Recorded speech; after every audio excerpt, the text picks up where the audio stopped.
No, not yet. Now why they wait?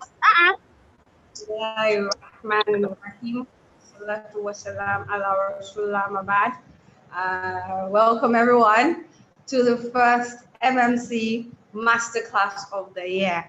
I hope that and pray that Allah in His infinite mercy bless all that we're going to learn today for us. Bless the facilitators, and the moderators and everybody that has been working behind the scene to make this possible. And I hope that whatever we learn today, make it beneficial for you. And hopefully you're going to score the jobs of your dreams soon, inshallah, and they will benefit you in this life and the akhirah. My name is Ntiat. For those people who are just joining MMC or probably just joining our first class ever, my name is Ntiat Olagoke, and I am a member of the board of admin for MMC, and I am really happy to welcome you to this class on behalf of the entire team behind the scene. And thank you so much for registering. It would have been terrible if we sent out the link and nobody showed up. So thank you so much. We're going to get the why of this masterclass a little bit in about 5 minutes. We would have our team lead for master classes for 2021, my dear friend, and I say that my dear friend because he's one of my best friends since forever. And Mr. Shuaib Bolawoyi is going to come on to tell us about why we're doing this. And I must say that I particularly want him to do this because there have been a lot of planning and a lot of coming up with ideas to make this network amazing for us, for everyone on it. And one of the things that we do here is to help people get jobs. Unfortunately, we can try to look for all the jobs in the world, but it seems like something is wrong somewhere, and a lot of people are not doing their part. So it is the unfortunate part, but Mr. Shuaib is going to come on to elaborate on that, which was why we came here. And I would also like to say a big thank you to Miss Akomolafe for doing this with us. She's going to be joining us at noon, inshallah, after Mr. Shuaib's session. And I hope that you will be here from now till 2. Not that you come 10 minutes later you're out, because you don't want to miss any of the things lined up for today, inshallah. So I cannot be here because I can't be here all through the day. I have all the sessions to attend to. I have with me today I have a co-moderator, and he's one of our community managers. And one of the goal of the community management project is to also get more people give more people an opportunity to do this that I'm doing right now. And the first person that will be taking that seat alongside with me is Mr. Shamsuddin Abdulrazak. Is he here? Shamsuddin Abdulrazak is our co-host. He's the community lead for MMC 5 or 7? 5 and 6. 5 and 6. 5 and 4. 5 and 4. Okay, so your camera is not positioned well. Could you please put it at 90% so that we can see your face very well? Okay.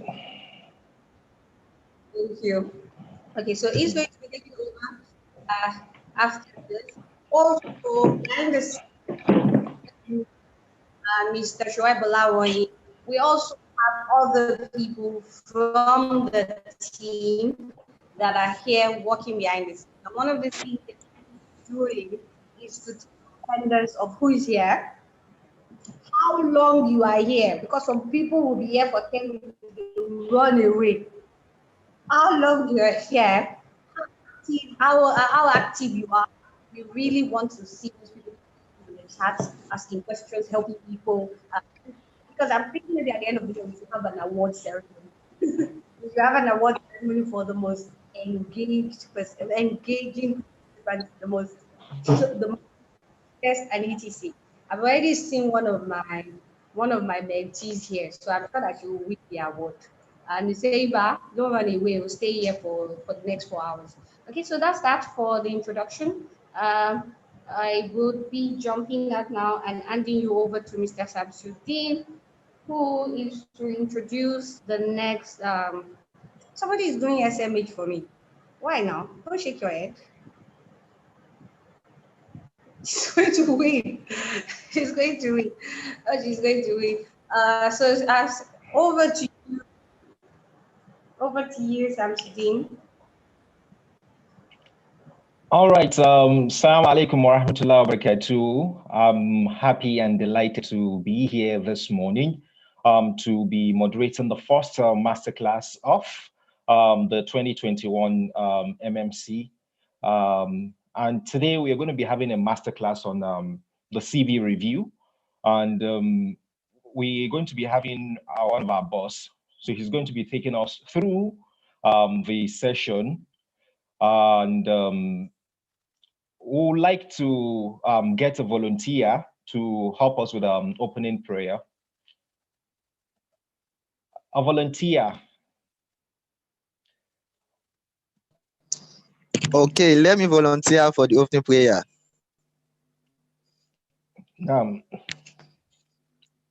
أعوذ بالله السميع العليم من الشيطان الرجيم بسم الله الرحمن الرحيم.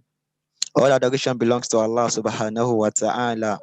We seek for an infinite blessing and mercy upon the noble soul of Prophet Muhammad sallallahu alaihi wasallam, his household, his companions, and the generality of believers till the day of accountability.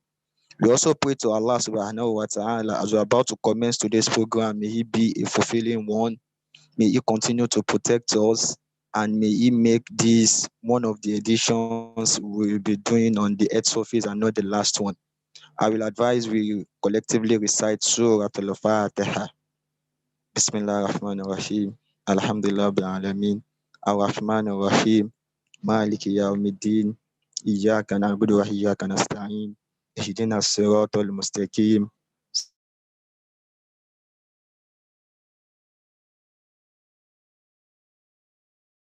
الذين أنعمت غير المغضوب عليهم آمين.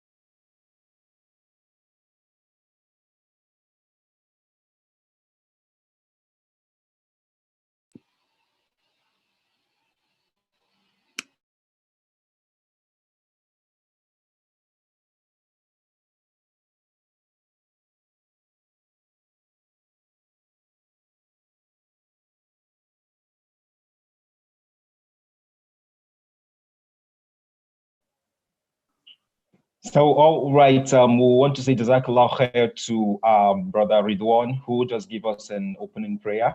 So, and inshallah, we are going to be handing over to one of our bosses, Malam Shuaib. So he's going to be telling us why we actually needed this session today. And without so much ado, I'll be handing over to him.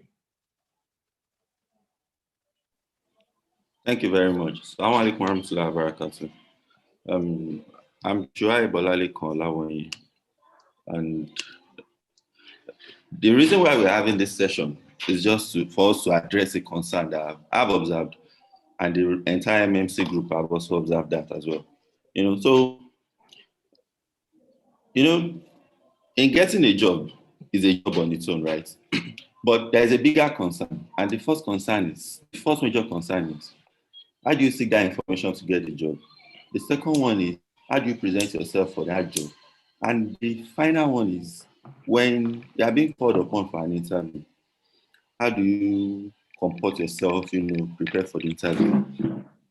Seeking the information for the job and completing the application is something that you can address and people can help you with it. But once you get into that room, you're actually on your own. So what MMC is trying to do here is to see how we can support ourselves in getting the job information, preparing people to the point that they can get their CVs into the right places and hopefully they get called upon for the interview. So we made up our mind, we agreed this year that our plan is to see how we can get at least 100 Muslims into nice places. A nice place is actually very relative, So, but the goal is to see how we can empower at least 100 Muslims, either to get a job, start a business, or make a living out of what they are not aware about. And that was what brought up this session. So since the year started, right, for some of us, we've been trying to dig into our networks, talk to guys in HR, and we try to communicate to other Muslims in other places to that. If there are vacancies in your offices, whatever you are recruiting for, if it's an internal vacancy, especially for something that is not in the public domain, please get them across to us and we'll do justice to it. Like MMC has a platform of well over 1,500 Muslims, and that 1,500 Muslims can actually get another 5,000 to 10,000 Muslims. So the question is, if someone is looking to recruit anybody from any background, they should be able to get it from MMC. So indirectly, we try to empower Muslims, empower ourselves, make us more economically viable, and create a platform for people to grow to the point that, if a Muslim is better off, the entire religion is better off, So, and that's why we are here.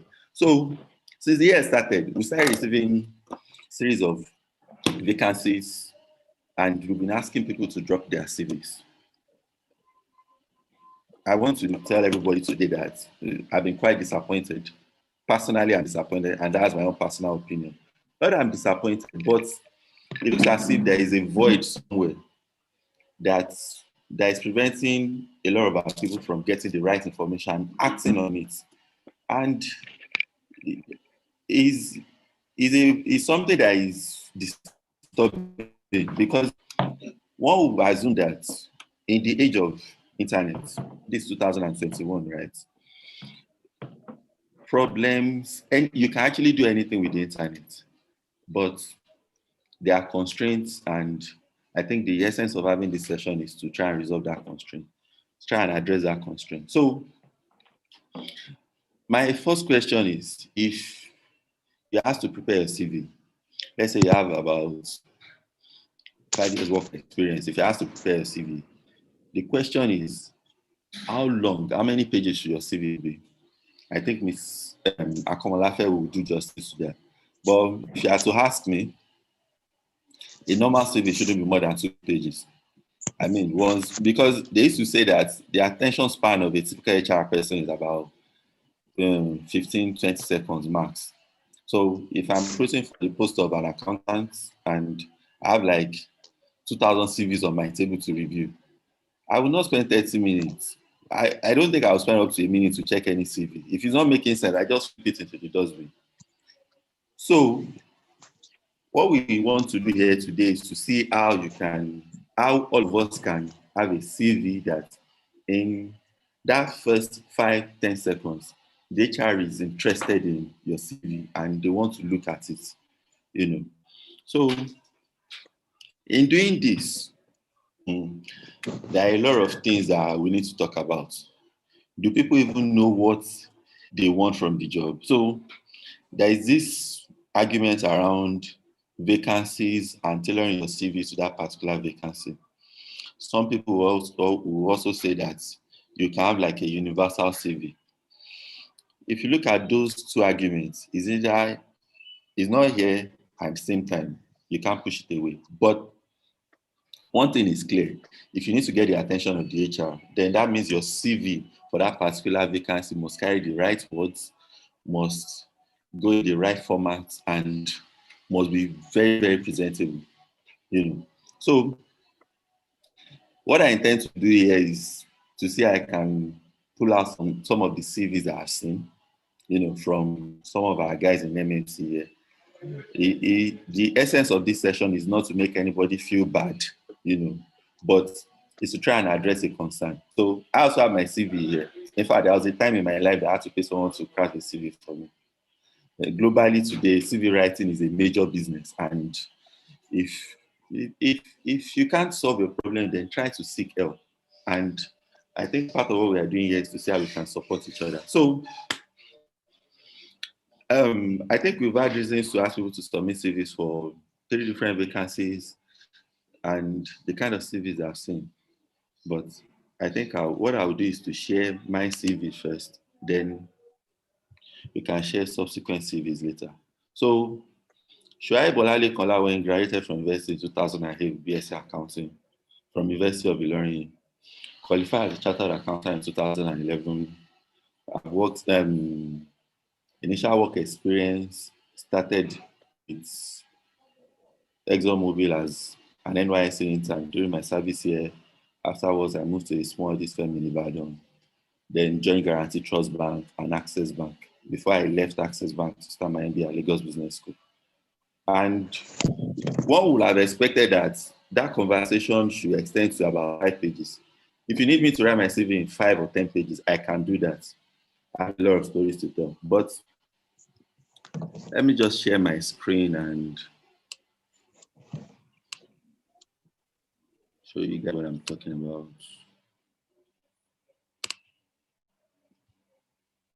So can you guys see my screen? Just put it in the chat box if you can see my screen. Oh, okay. So this is my CV, right?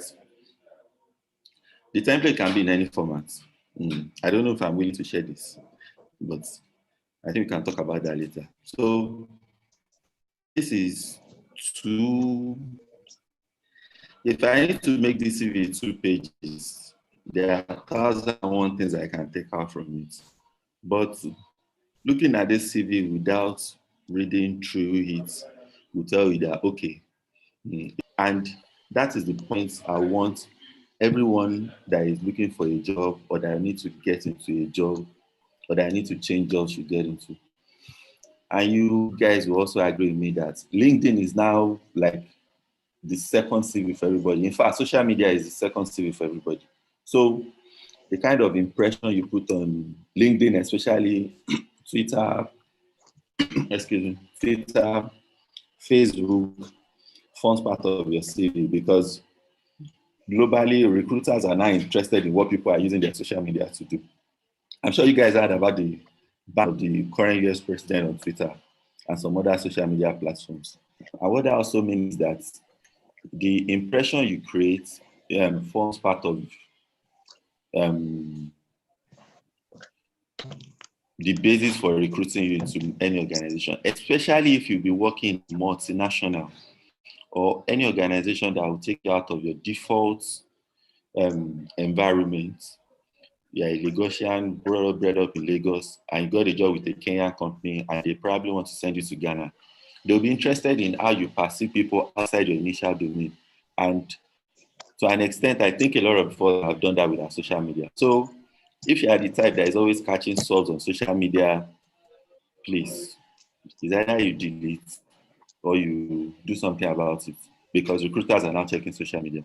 So if you look at this CV, education, certification, then experience, work experience, the buzzwords are there, key indicators are there, so all those things are things that we expect people to put on their CV to the point that when HR gets to see them, they know what to do.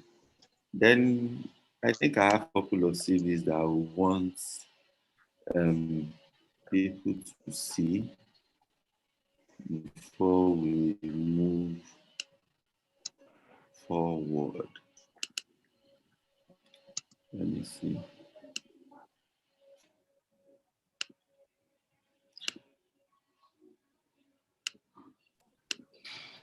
So this is one of our brothers. A Unilag graduate, first class, I think. Yeah, first class. Mustafa Abiola Mohammed. Mustafa, are you here? Mustafa here? I don't know. But looking at this CV, the first line here, education, first class. Anybody that is interested in employing a staff for any role will be interested in someone that has a first class. At least this would be like it's like the first point of attraction. I'm not saying those that had anything below first class had a 2-1. So that doesn't mean they can't find their way into any company. But yeah, I'm sure by the time the recruiter sees this education, we'll probably not go further. We'll probably not go further because the only thing I can see is this guy is first class and he has received a lot of awards. Yes, he has been here, he has been there, but no major work experience. Maybe he's a recent graduate, so probably he's still serving. So for an entry level role, yes. In a multinational, yes. If I need him to take aptitude test, I will call him. If I need him to go to any kind of interview, I'll get across to him. So by the time I just scroll through the thing I'm looking for, and I'll definitely shortlist him for an interview. Let me see if and let me apologize if I'm sharing your CV without your consent. Don't show their names. So I won't. You have shown us. So, but the kind of CV, the CVs I'm actually sharing, they are the good ones that I was able to get from Actually, people. show us the back. So I think it's something people should try and see how they can play around it. Show us the bad ones, really. So that people can know. Okay. I'll get to the bad ones. So, what a bad CV looks like. So, this is Mutiu. I responded to Mutiu's email, added him on LinkedIn, sent him a message on LinkedIn, and I'm willing to interact with him further. Not looking at his CV. He looks like someone that is interested in learning, and CV is very, where's this one? Where's it? I need to put this thing.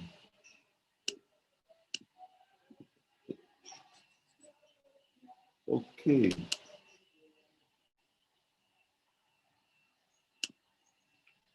So, the CV we got from someone. This CV is about 4 pages. I mean, the formatting is, you agree with me that with this format, I'm sure a recruiter will probably not be interested in looking at this CV, irrespective of the person's work experience, because it's not looking like it's like, so why would you waste your time and craft a CV that is like 4 pages? For what? Who has that time? So these are part of the things we need to correct. And I will implore everyone on this session today to please pay attention to everything that is going to be mentioned here. The person that is handling this session is in fact, you can call her, just remove her name and replace it with HR. Everything around CV writing, recruitment, how you need to package yourself for interview and all. She can get everything done soup for you, for us. Although she's doing that, it's part of her hustle, but she has volunteered to do this for us for free, and please, let us take advantage of this opportunity. So when I saw this CV, I was like, so people still put languages on CV, English language, Hausa, Kanuri. I was like, okay. So what do I do with this? I need to employ someone I need to employ someone for a compliance role, and I'm saying languages. No. I'm not interested, I'll probably just take it out almost immediately. Then there was this particular CV. I'm going to take your question. Please just hold on. I think I can share this because I'm sure this one came from a non-Muslim. Someone shared our email with her and she just dropped in our inbox. So this CV is a single page. It's a one pager and I can see almost everything on it. I can see almost everything on it. Well, date of birth and co, but BSc accounting, and it looks a bit more presentable, compared to the last one that I just shared. And what that tells you is that if as Muslims, right, we are hoping to get to that front row and we want them to call us to the table, it means that we need to start doing things differently and try and see how we can support ourselves and ensure that we learn as much as we can. It's not enough to think that there is someone somewhere that can get this thing done for you. The best anybody can do is to see how you can take out time from whatever we are using our time to do and invest part of it into ourselves. And part of it is investing time in crafting a very, very presentable and functional CV. I think that should be all. I think we can start asking questions, and the ones I can't answer, I will direct it to my guy. I will probably keep it to the next session. Assalamu alaikum warahmatullahi wabarakatuh.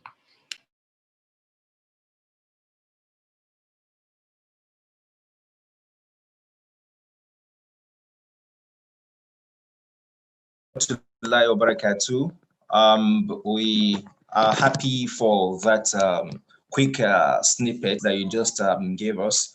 We pray may Allah reward you abundantly. So we have two people that wanted to ask question. One, that's actually signified to ask a question. So what we'll do to make things easier for us, you're going to unmute yourself, and in the space of 30 seconds to 1 minute. So just be succinct about your question, straightforward. Then we'll do justice to your answer. So Aminat, you can ask your question.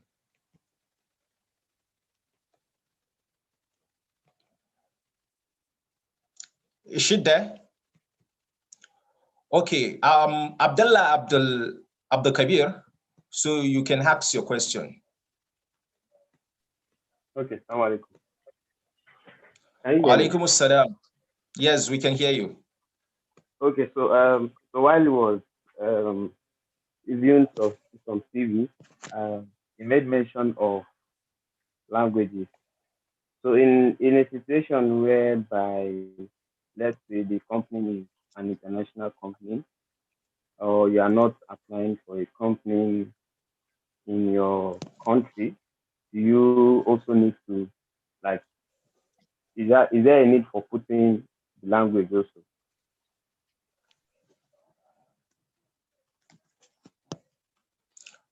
Okay, your question is taken.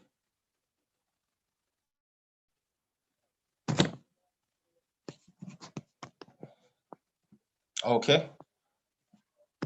Sir, you can respond to his question, sir. Thank you very much for that question, Abdullah. So the thing about languages is very, very straightforward. If you are in Lagos, right, and let's say a place like General Electric is recruiting for the post of system engineer, I can bet with you that at that instance, General Electric is not interested in, your ethnic background. If you're an Hausa, Igbo, Yoruba, Ijebu, the first thing they'll probably check is if you are qualified for the role, the background, your class of degree. Then the concern around language will probably not start coming up if they are not sending you on foreign assignments. They will be much more interested in understanding if you have a very great interpersonal skills, and you can manage people in case they need to send you to a foreign country. So, and for some of these places, they are aware about it, except if the role is specific that we need someone that can speak Hausa. Let's say for a call center management role, So if you call your bank today, I'm sure they have channels for people speaking Igbo, Yoruba, and co. So if the role doesn't specify, the kind of language, well, it might just be a waste of space to put it on your CV, but that is actually not cast in stone. But I would suggest that maybe you should bring up this question when the session starts with Mr. Komolafe. So. Okay, Rakib Akombi, so you can ask your question.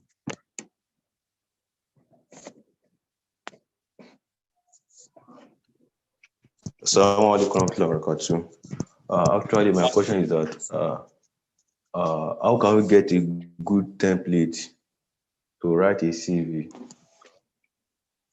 Is there a specific website we can download it from, or how can we go about it? Okay, thank you for your question. A response to that is very simple. Just Google it. Everything's on Google. Everything's on Google, really. So there are some sites that will tell you that you need to pay for it. Some sites will tell you that it's free. But everything's actually on Google. Just put it on Google. And then another thing will also be to talk to those that are professional CV writers. At a fee, they will craft a very, very presentable CV for you. At least that will form a basis for you to start modifying into the future, for subsequent roles. But it's either a Google it, you pay a professional CV writer to craft a very presentable CV for you.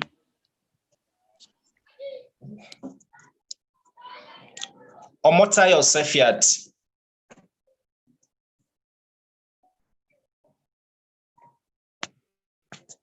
Is she around? Assalamu alaikum warahmatullahi wabarakatuh. Wa alaikum assalam wa rahmatullahi wa barakatuh. Okay. Please, I want to ask, for personal experience outside school, can it be added to CV? Like, for instance, I'm a fashion designer and I do some other things. Can I add it to my CV as an experience? Thank you. Why not? You can. Everything's all about presentation. There was a CV I saw on LinkedIn shortly after the NSAS protest. And the guy actually crafted part of his work experience as a community manager that mobilized the youth in his community to go out and protest. And I was wowed. So it's all about presenting, your case in such a way that anybody that is interested in your CV will look at it and, want to take it further. So putting those words together is the main thing, nothing else.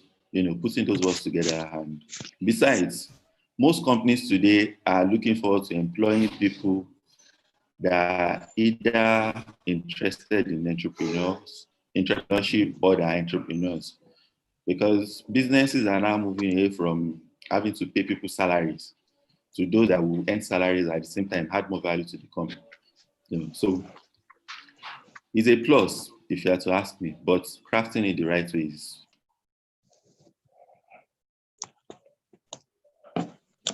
Okay.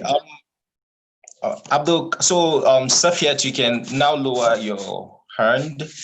Then Abdul Kabir, you can also ask your question.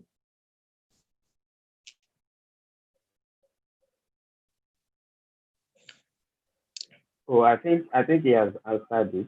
So I just want to ask. So for foreign companies, languages like if you understand French, all of that, Germany, something like that, you can also add that to your CV, right? Yes. Like you said earlier. Okay. Okay. Like you said Okay, earlier, please. the session is this is just like an intro to the session. So the main session is going to be taken by our guest for today. So you can actually pen your question till that particular time. So the essence of this is just to ask questions that might likely like you don't understand. So he's just talking from the MMC perspective on the need for this session. So our main session today starts by noon. And at that time, you get to have the room to ask all your questions. So Abdul Malik Olaguro, so you can ask your question.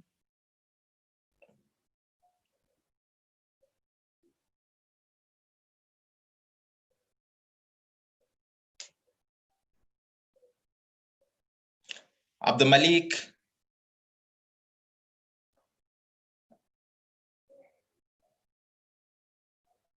Is Malik there?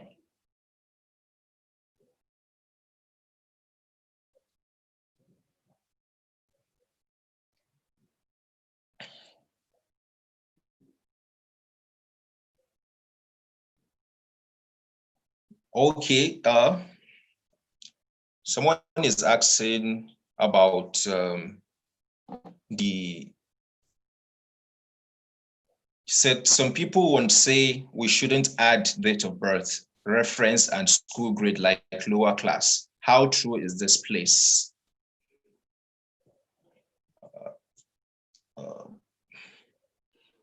So, sir, can you? Okay. Everything's all about presentation. The same way they tell you that you can sell water to a fish or sell ice to an Eskimo. It's all about presentation.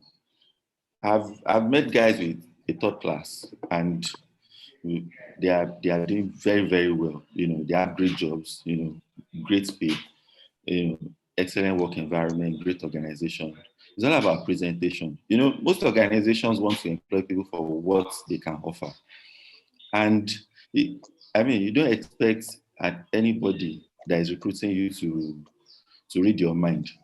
So putting it down in such a way that when the recruiter looks at it, they will be interested in asking further questions is what we want to achieve with this session that we're having today. So I think it's all about presentation, but like my brother said earlier, for some of these questions, I'm not a CV writer. I'm not a professional CV writer. I've never worked in HR before, but I've had reasons to recommend people for recruitment.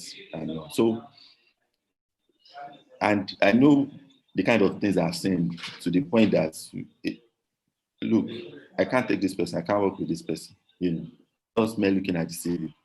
So for some of these questions, please just try and note them down. When the main session starts by 12, then we can talk to our facilitator. She's an expert in everything around CV, and I'm sure she's going to do a great justice to it. Just note down some of these questions, and she'll take it further from there.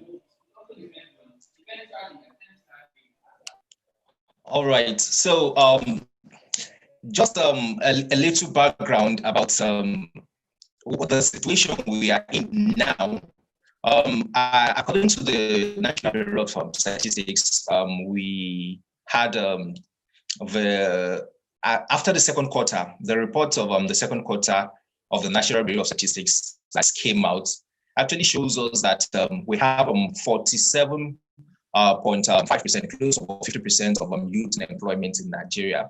And the question is that virtually every day, a lot of job roles are being created and all that. So there's this issue of unemployment and unemployability. So the big issue here is not even the issue of unemployment, because the jobs are there. So the issue here is the issue of unemployability. And over the years, MMC has actually tried to actually help on how to build and solve this issue of unemployability. And one of such session is the session we are having today, because the CV is your first contact with the employer, the person that comes to that is going to be your future employer. So, but if you don't have a right CV, so you're not making a first a very good impression. That is very, very important. So, and that particular MBS statistics that came out actually gave an analysis. So it says that if you are working below 20 hours in a week, 20 hours in a week, it means you're unemployed. So you can only be adjudged to be employed if you are working 40 hours. That's 8 hours in a day. Then in a week, so you are working 40 hours. That's when you can be said to be in a gainful employment. And that statistics still went further to tell us that it's easier for an SSC holder to get a job in Nigeria of today than for a graduate, like a university graduate, to get a work in Nigeria today. And a lot of people might want to argue that. But the reality is it exists. That is what happens. Okay, let me give you a quick background. Now, the jobs of today are the ones that you can easily liquidate, like you can get your money instantly. So a graduate might not want to do a menial job. And that tells you how that's going to actually buttress the fact that it's easier for an SSC holder, because the SSC holder might have written himself off. So he's ready to do any menial job that's going to bring money to his pockets. So he works on a day-to-day, daily income kind of employment. So it's easier. So while you as a graduate, you're at home, like saying, okay, I can't do this, I can't do this kind of job. That particular person is actually making money by the day. So beyond looking at employment, we also need to look at how we can actually monetize our skills to be able to be gainfully employed.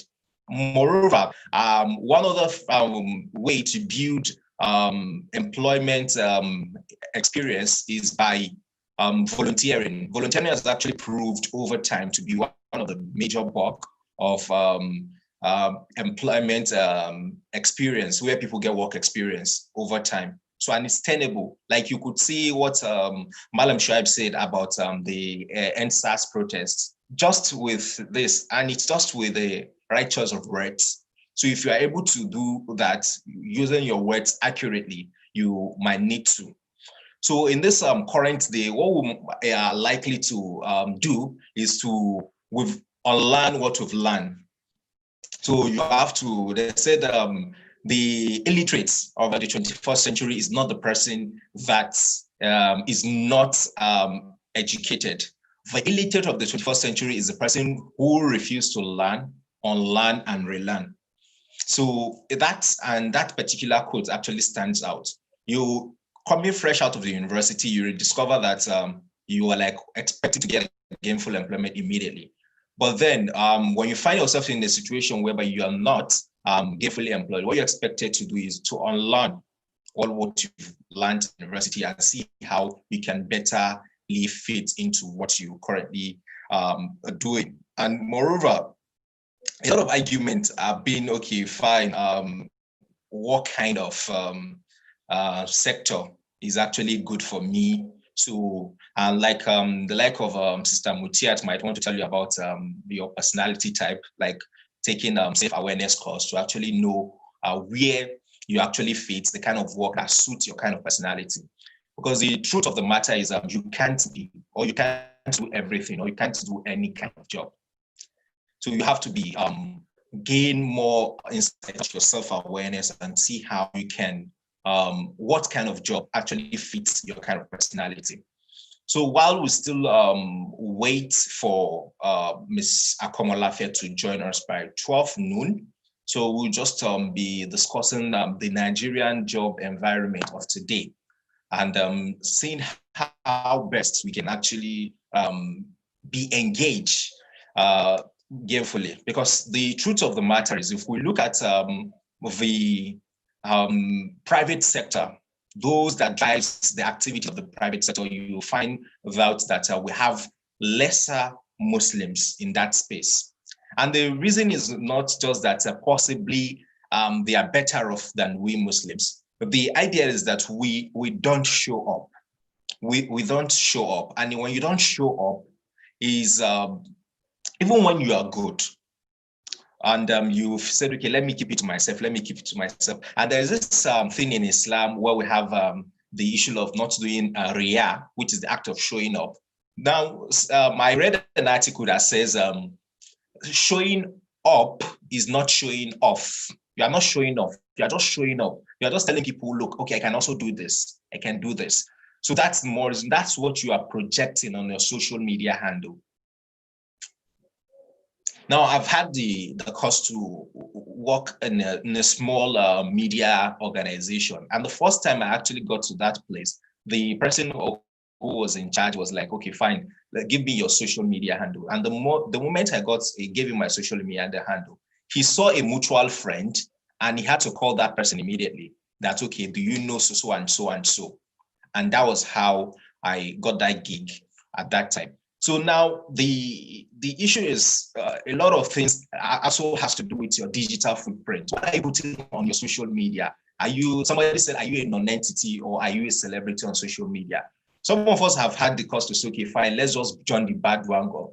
They are doing Stingy Men Association of Nigeria. Poof, we are there. They are doing, we know they give money challenge, you are there.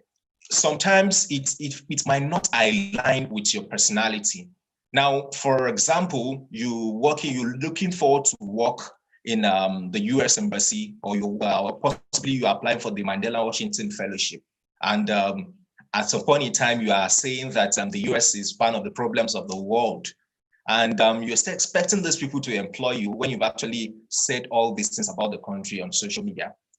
So sometimes it's all about, you have a force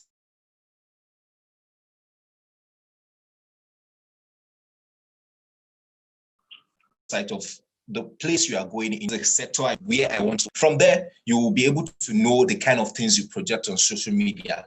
It's not about following. It's good to follow trends, to be at the top of trends.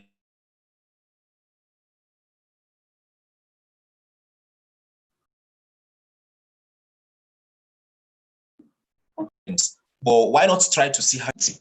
So a lot of people have also paid, especially the financial, there is business coaches to suit the course they are selling. So I've actually saw one financial business coach that I was like, okay, fine. While thinking of being a stingy person, when you can actually take my course and learn how to be more, how to give people money. So it's just how you can actually tweak it. He has joined the challenge, and still at that, he tweak it to suit his own purpose. So it's all about getting the right thing as humans and see how we can best get to do what we want. And the thing we are supposed to note that the Quran has already told us that that we are the best of mankind have ever evolved on the surface of the earth, because we enjoy what is good and we forbid what is bad. We believe in Allah. So that helps us a lot. So if we are the best of mankind, why not project that best in us? So when you wake up in the morning, you always repeat it to yourself, okay, I'm the best, okay, you repeat that verse. So it's continuing to stick to you. So what that does for you is on your subconscious, you already know that, okay, you don't want to go for less. Anything you have to do, you have to want to bring the best out of it to make sure that, okay, yes. So anybody that comes to see this work, they will know that, okay, you've done the best. So we have 6 minutes to noon, and any moment from now, Mr. Komolafe is going to be joining us. So she has a very, very rich citation here. And you might just wonder how people within a short period of time got to garner a whole lot of citation like that. So it tells you that people, while you might still be crawling and struggling, a lot of people are keeping late nights to actually make things work out. So our goal in the nearest future is to see that, okay, fine. You know, it's very interesting when you watch Nollywood actors and they will tell you, where did this start from? Say that it started from the church. I started as a church and drama group. Before then, that was when I discovered my talent. So we are expecting to see the nearest future where we get to say, okay, fine. I aced my career courtesy of MMC, and we get to have captains of industries who started off as members of MMC. So that will be a long-term goal and a long-term satisfaction for us here. And we'll be glad to also identify with such kind of success stories. So we want to urge each and every one of us to put in our best. Now, it's just a matter of time. And within a short period of time, you get to see that things that you are witnessing now are just something that's actually somebody has experienced yesterday. And that's where the idea of mentorship comes in. So people have actually gone ahead of us, starting to come down to say, oh, this is how we are able to do it. Sorry, and somebody have actually argued that success is a replicable. Yes, success is replicable.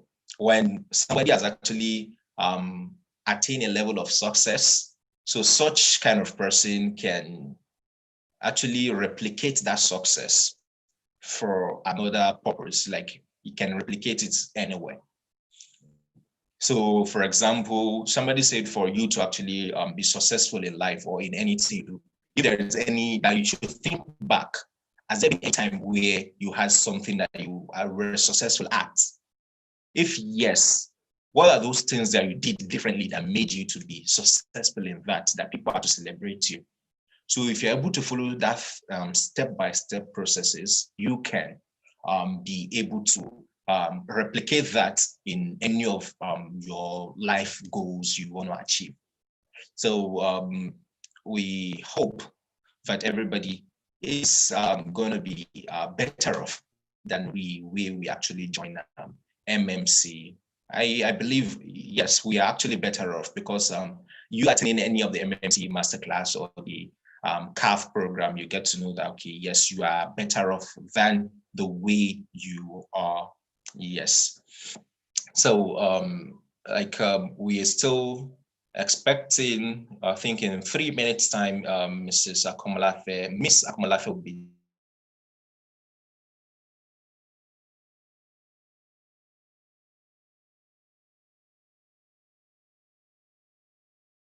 joining us very soon. So in joining us. All right.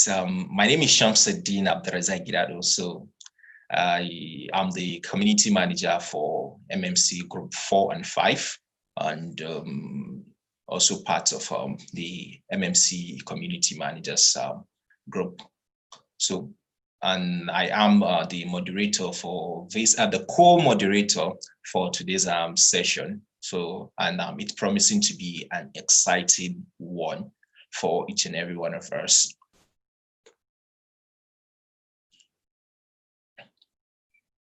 So we have this.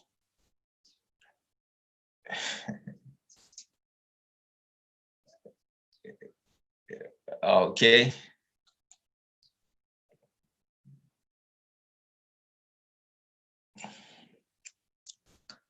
All right. So for this, there are some questions that are coming in. For anybody who wants to join the MMC group, we have the link for you to join. So we have we have the undergraduate MMC groups and also the mainstream MMC group. So we have the link. So possibly before the end of the program, we're going to share the link on the group so you can join in. So, or possibly I will drop my number so you can join in. All right. Alhamdulillah. We now have Ms. Akomolafe joining in. So I have the privilege and honor to welcome. Okay, so I have the privilege and honor to welcome Ms. Akomolafe. She is the founder and CEO of Career Corner NG. a human capital, ed tech media firm that provides training and development services for employees on basic workspace skills. And she is a board of trustee members at the Soccer for Accident Victims, and she also volunteers with many organizations. She is an internationally published author and a member of the ABS Associates. So brothers and sisters in Islam, without much ado, I want to use this privilege and honor to welcome Miss Basmala Akomolafe.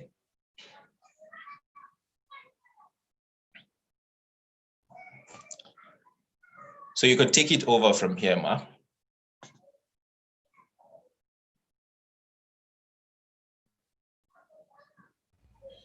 Right. Assalamu alaikum wa rahmatullahi wa barakatuh. Good afternoon, everyone. I hope you can hear me loud and clear. Please let me know that you can hear me before. Yes.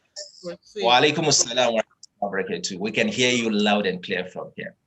Fantastic. Please put it in the comment section if you can hear. Fantastic. Thank you very much. Let me know that you can hear me. That is 1. 2, please turn on your camera. This is more or less a practical class, so I'd like everyone to turn on their camera, please. Please turn on your camera. This is more or less a practical class, and I'd like to see all of our faces. Thank you very much. Welcome, everyone. I see you. Yes, yes, yes. Thank you very much. I see you can hear me loud and clear. Please turn on your camera. Please turn on your camera. This is more or less a practical class.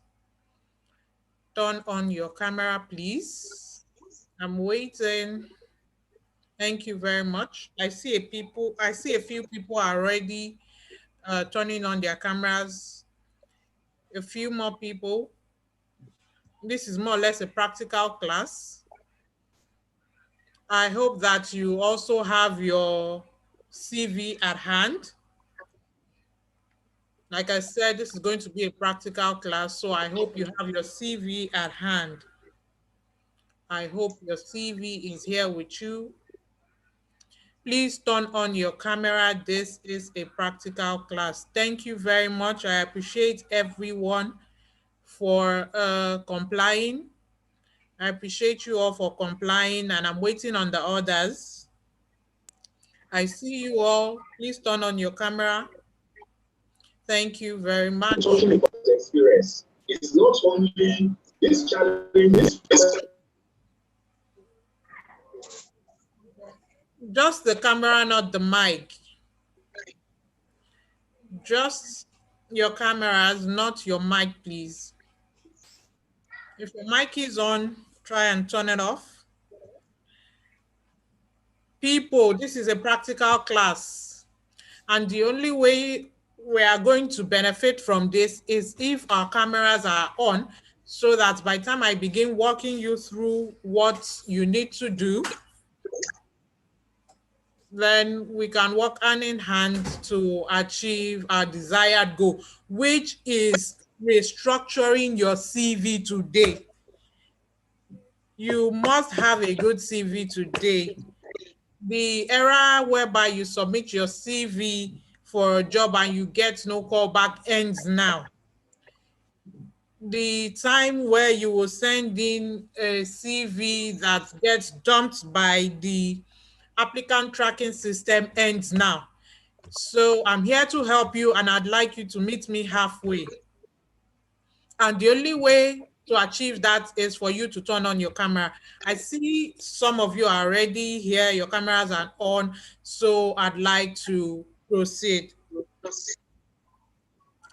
The earlier speaker, the previous speaker has walked you through what is expected of you, where a CV is concerned, what a good CV looks like, what a bad CV looks like. That's all well and good. At the same time, I still have some more CVs to show you and explain why the ones that are good, and why the ones that get dumped. So therefore, in a few minutes, I'll be sharing my screen. Earlier on, you listened to my citation. My name is Basmala Akomolafe. So therefore, I see quite a number of you, over 10, have turned on your camera. So let's get on with the show. I will be sharing my screen now and then walking you through a few things of what is expected. Because whether you like it or not, CV writing as you know it is no longer what you think it is. That is one. Then what each organization is looking for is unique. So therefore, that generic CV that you carry, that one that you go to the cyber cafe to go and ask them to build for you, is not what will get you an ideal job with a reputable organization. You see that CV that you created yourself because you feel that you know how to use Microsoft Word. It's not the CV that will get you an ideal job with a reputable organization. So therefore, it is imperative that you follow me and see what I have at hand to offer you. I will be sharing my screen now and showing you what a good CV and a bad CV is before I now proceed to explain to you what a winning CV must contain, and then we get down to the business of the day, which is helping you craft your winning CV. I hope you have your hard copied CV here, your paper. How many pages is it? Please let me know how many pages your current CV is. That's one that is staring right in front of you, the one on your desk, the one on your table, the one in front of you. Let me know in the chat session how many pages you have. This is a no judgment zone. We're not judging anybody. So let me know. Share with me how many pages it is that your CV is. Go to the comment section. Go to the comment section. I see a few raised hands. I will get to your question shortly. But before then, I see a few people say they have one. Someone said they have 2 pages. Yes, I see 2 pages, 1 page. Go ahead. This is going to be an interactive session. This is going 4 pages. Oh my God. Okay. Someone says 2 pages. Fantastic. Go on, go on. I can see your comments right on my screen. 2 pages. I see that those of you, yeah, 2 pages. Fantastic. I see that those of you with 3 pages. Okay, okay. I see that those of you 5 pages. I have general CV that is 4. From it, I picked for suitable jobs, which is 2 pages. Either way, 2 pages, 2 pages. Fantastic. Thank you all for participating in this exercise. On average, what if you don't have a CV? Fantastic. Then please get a plain sheet of paper so that by the time I start walking you through what is expected of you and what your CV should contain, you can note it down and then go and build something for yourself. That is the answer to the question, what if I do not have a CV? On average, I see that most of you have 2 pages. I have seen if quite a few say they have 1 page, and then some said they have 4 to 5 pages. I really don't know what that document contains. But by the time I show you a few examples and we get down to the nitty gritty, I believe that you begin to shed quite a few weights that you carry in that document, and then we can proceed. I will share my screen now, and then we can take it from there. Let's see. Where? Whiteboard iPhone. No.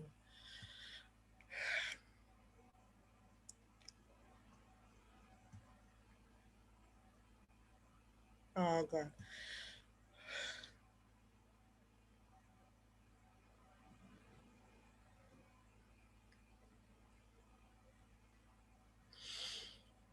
Just a moment, please.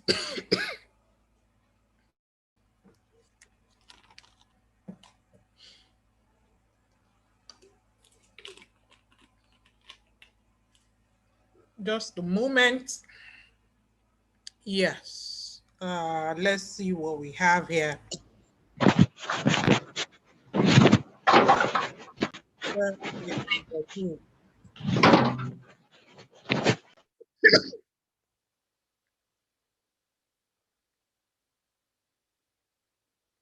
Open, please. First one.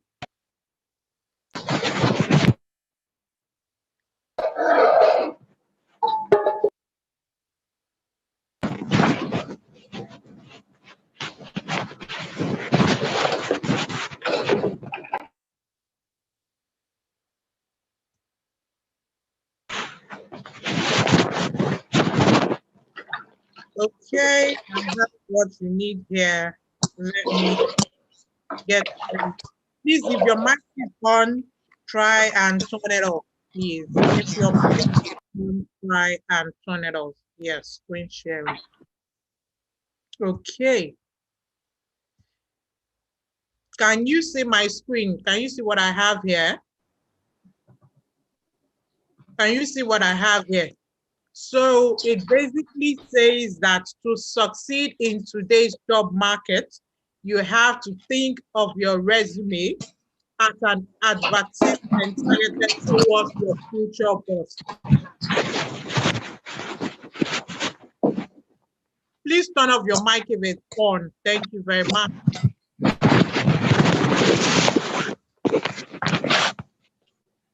So what I have here, what I have on my screen says that to succeed in today's job market, you have to think of your resume as an advertisement towards your future boss. So I want you to honestly tell me that I want you to honestly tell me in the chat section if your CV presents as an advertisement towards your future boss. Yes, it does. No, it doesn't. Quickly. Yes, it does. No, it doesn't. Quickly. I'd like to know, does your CV present as an advertisement towards your future boss? If you were sending your CV to you, would you employ you?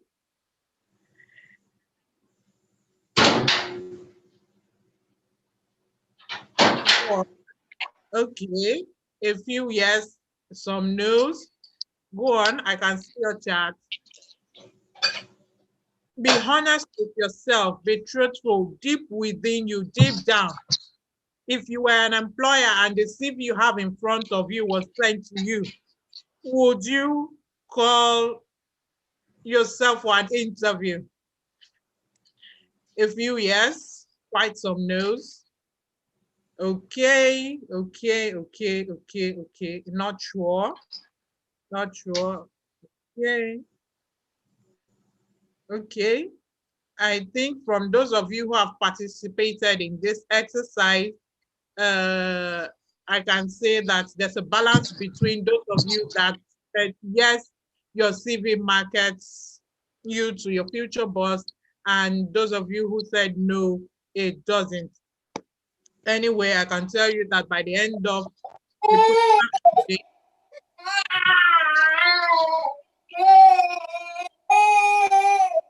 please turn on the mic. I can tell you that by the end of the program today, you would have a CV that gets you invited for an interview, because one of the most important, excuse me, one of the most important need for a CV is to get you invited for an interview. And if your CV doesn't do that, then I believe there is no purpose for that document.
Okay, while waiting for the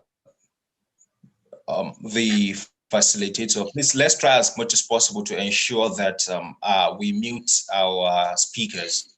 So the interactions are actually via chat. So the moderator gets a response via chat. So you don't need to unmute your speakers, please, to ensure decorum.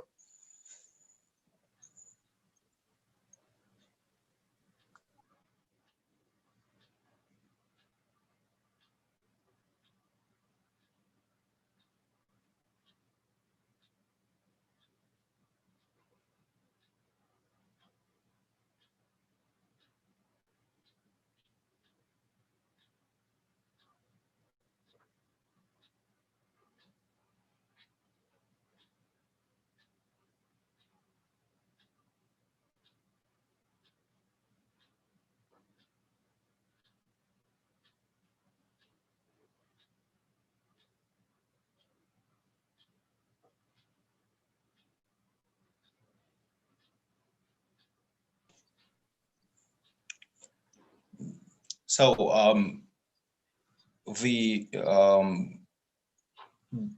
I guess speaker will be joining us any moment from now. So let's try as much as possible to be patient as she joins us back. So in the meantime, I hope we enjoy the session.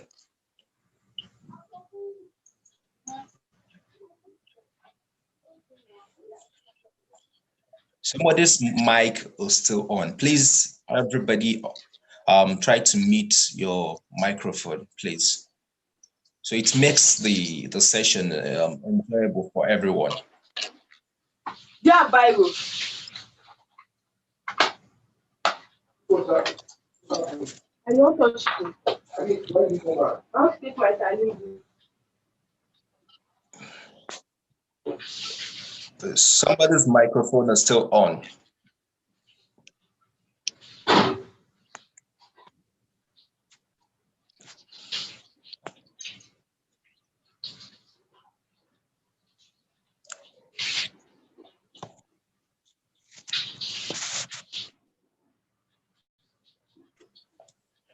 So in the meantime, while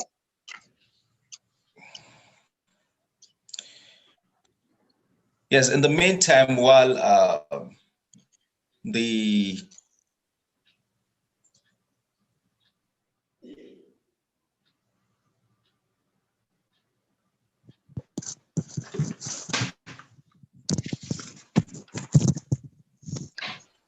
okay, in the meantime, while we await a absolutely out,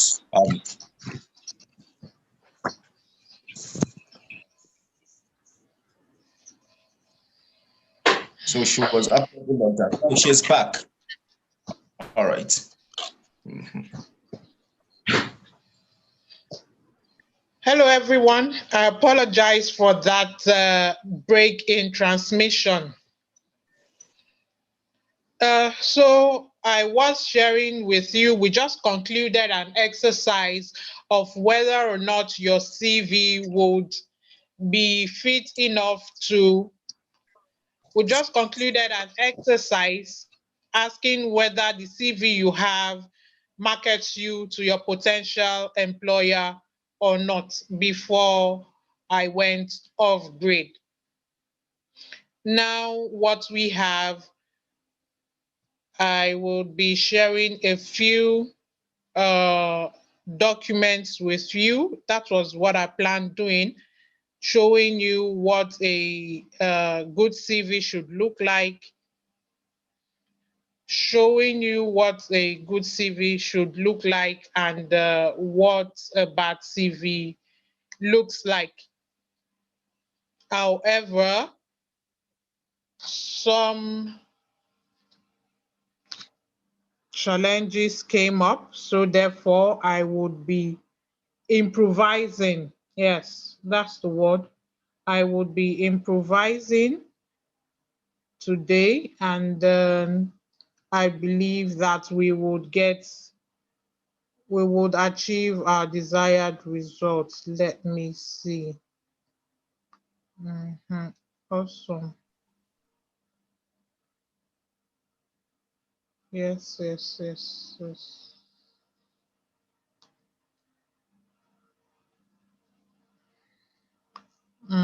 I have a few things I'd like to share with you. Yes. Okay. Let me open up.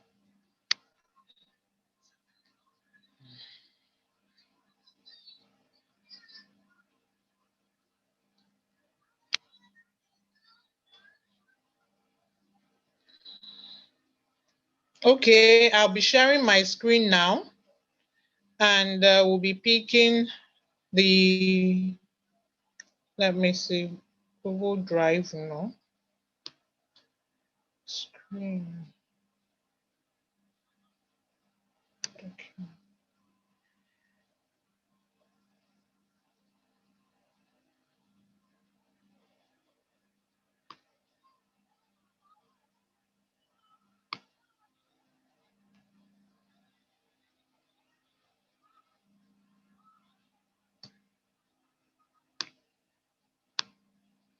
Please have your CV ready and your pen, or shall I say pencil.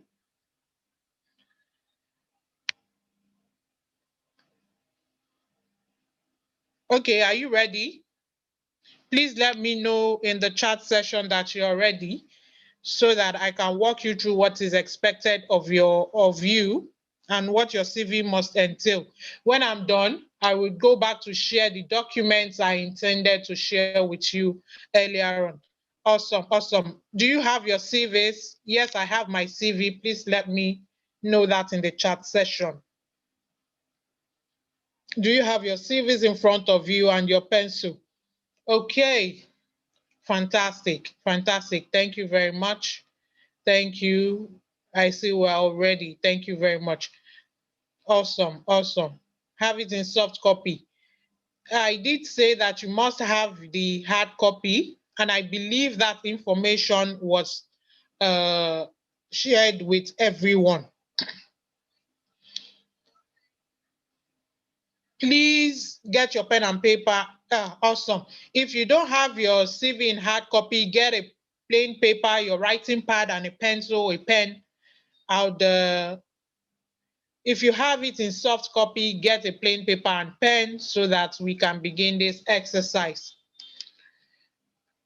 So the fundamental purpose of your CV, good, thank you very much. The fundamental purpose of your CV is to grab the recruiter or employer's interest enough for them to invite you to an interview, which means that if you are applying to an organization that is employing an applicant tracking system, which is a software that is used to separate the good from the bad CVs, then your CV must be ATS compliant. Your CV must have certain keywords. Your CV must be programmed a certain type of way so that by the time you're submitting it for consideration, it either passes the applicant tracking system, or if the recruiter or employer is using the normal conservative way of screening, once they open it, they get attracted and want to go further to read what they have in front of them. Here is how your CV must look like in these 7 steps that you have right in front of you. Number 1, we have biodata. The exercise has started in earnest, so therefore, I'd want you to grab your pen and put it down to paper. Now look at your CV. The first section your CV must have, the first section, which is the top one, is a biodata, which must include your full name. That's your full government name, email address, a formal email address, a functioning phone number, just one, a functioning phone number, a number that is always on you and always on, and then your location. When I say location, I mean not your full address where that says 123 Okuno Street, something something, Lagos. By location, I mean maybe your local government area or maybe narrowed down. Let's say, for example, Aguda, Surulere, Lagos. That's a location. Iba, Lagos. That's a location. Festac, Lagos. That's another location. You know, something like that. Now, get on your CV and make sure that the biodata section includes all of the four that I have highlighted, which is your full name, email, functional phone number, and location. If you have that ticket, if there are additional information in this biodata section, please strike it out with your pen or pencil. Okay, do we have that now? Are you done with the biodata session? Please let me know if we are on the same page. Thank you. When you're done with that exercise, please, thank you very much. Thank you. Thank you. I see that quite a few people are done with the biodata session. Go ahead. For those of you who don't have your hard copy CV, just note all of these things down in a plain paper or your writing pad so that when you're done, you can go and put all of these things. Thank you very much. Thank you. Somebody said she just crossed out her date of birth. Thank you very much. Those are information that a recruiter or an employer does not need. Thank you. Awesome, awesome, awesome. I appreciate every one of you. Wants to mail the applicants. Of course, your email address. I have a question here asking, what if the recruiter wants to mail the applicant? Which is the reason why your email address is there, a functional one, a formal one, not the ones that are customized, the ones where you spell your names in a funny way, or the ones that include very weird long numbers or very weird phone number looking like numbers attached to it. Your email address, your formal email address, is the one that has your name and surname, your surname and your name at gmail.com, or an acronym. I will get to you developers. Calm down. I will get to the developers. I will get to the designer. I will get to the artists, because there are different types of CVs. So I will get to you. But what we are handling today, don't worry, I will attend to your questions when it's time for questions. If you have questions, please note down your question at the back of the document you are using for this exercise. Please note it down so that when we're done with this exercise, I can attend to your questions. So for the developers, the designers, the artists, those of you who want to apply for a PhD or whatnot, a master's, I would attend to you. But what we're doing basically is what a basic CV should look like. So now that we are done with the biodata exercise, we are going to the next section, which is profile, or what you call summary. You can either title the next session. This is the section that must follow after your biodata. It is either titled profile or summary. Now, in this section, you are gunning for a great first impression, which means that you must present yourself in few sentences where you pitch your skills and explain how those skills, how that single skill you own can be of value to the company. So take a look at your CV now. Do you have a profile or a summary? Does that profile have 2 to 3 short sentences that explains the type of professional skill you have and how it will be of value to the company? Take a look at it now and let me know if your answer in the comment section is a yes or no. Go ahead. Let me know if you have a, okay, someone says yes, someone says yes. So for those of you responding with a yes, it means that your profile section, please shut the mic. When we are done, I will take questions. Thank you very much. It means that your the profile section follows immediately after biodata. 2, it means that it has between 2 to 5 short direct sent. You found an error in the statement.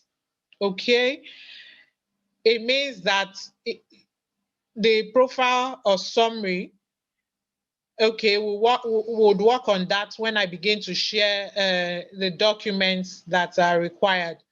Good.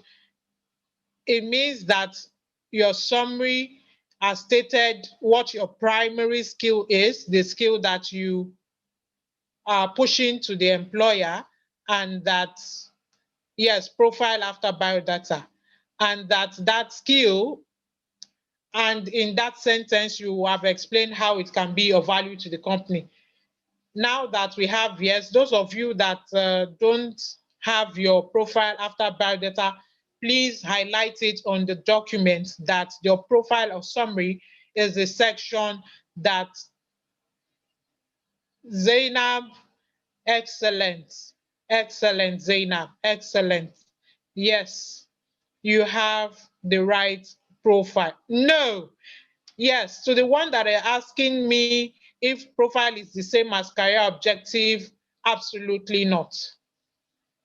Absolutely not. Now, a career objective basically states your type of person and what you are looking to benefit to gain from the company. In this day and age, employers are looking at what you are bringing to the table and not the other way around. They need to know that you have some required skill set. Don't worry, I will share a few examples with you. I will share a few examples with you. So let us proceed, because whether we like it or not, this session ends by 2. So let's proceed. Then when I share a few resumes with you, the good and the bad, then you can begin to strike out or add what is necessary. Now, after the profile section, what follows is your skills and competencies. You must know that there are 2 types of skills, known as hard and soft skills. I usually advise that most often than not, as an entry-level applicant, that's someone with 0 to 2 years or 3 years of experience, that you list 5 hard, also known as technical skills, and then 5 soft skills under this section. Now, a technical skill, for example, let me look at someone in accounting. Do I have someone here in accounting? What could be a technical skill? Thank you very much. List some technical skills within the accounting profession. off the top of my head, because that isn't my field, we could say that bookkeeping perhaps is an accounting skill. Hard skill, yes. Hard skill also means technical skill. You will see some job description saying that instead of saying hard skills, you will see something known as technical skills. So if you either see hard skill or technical skill, they mean one and the same. Yes, Excel, auditing, tax. Thank you very much. Yes. See, computer literacy, no, please. If at this day and age you think computer literacy is a skill that will get you employed, let me be the first person to bust your bubble. No, computer skill is not a skill. So remove that thing. If you have it in your CVs thinking that computer literacy is a skill, no, it is not. So I see someone list a few skills for me in the accounting profession, which says tax. There is audit. There is quite a number of them, and then there are some applications that are, I mean, software applications, SPSS. Thank you very much. Thank you. Yes, here in the comment section, someone is sharing their hard skill as an urban planner. Yes, those are the skills that you would list. Now, make sure that you do not over SAF. Thank you. Make sure you do not overwhelm the recruiter or employer. So you are going to put, yes, because of the applicant tracking system, those of you using acronyms, you may have to put in brackets the full meaning of those acronyms. SPSS is a software kind of thing, so you may have to put in brackets the full meaning of those acronyms when you list your technical skills. Now that we know what hard or technical skill is, let us move on to soft skills. Now, soft skills are skills that you pick up, the skills that let you work well with other people, the skills that define you as a human being with feelings, with emotion, and all of that. So soft skills could be communication, it could be interaction, it could be interpersonal relation, it could be critical thinking, it could be working well, ability to emotional intelligence. Thank you very much. Social capital is also a soft skill. Ability to learn fast. Time management is a soft skill. Thank you very much. Teamwork, the fact that you can work well in a team is also, yes, the fact that you can work well in a team without stepping on your other team members' toes and all of that says that. Adaptability, thank you, thank you. I love the examples coming in. It tells me that we are on the same page and that time management, negotiation, thank you. Problem solving, no. Community engagement, thank you. If you are in the social capital or volunteering space, community management works well as a technical skill, not a soft skill. Communication, yes. Self-motivation. If you like, be motivated. If you like, don't be motivated. That is not a soft skill. If you like, be motivated. If you like, don't be motivated. Your employer would let you know whether or not they want to hire you with that self-motivation. We have highlighted what they had or technical and soft skill is. We are done with that section. The next section that follows is experience. Ability to work under pressure, no. If 2020 has taught us something, it is that we need to consider our well-being and our emotions. So ability to work under pressure is not any kind of skill.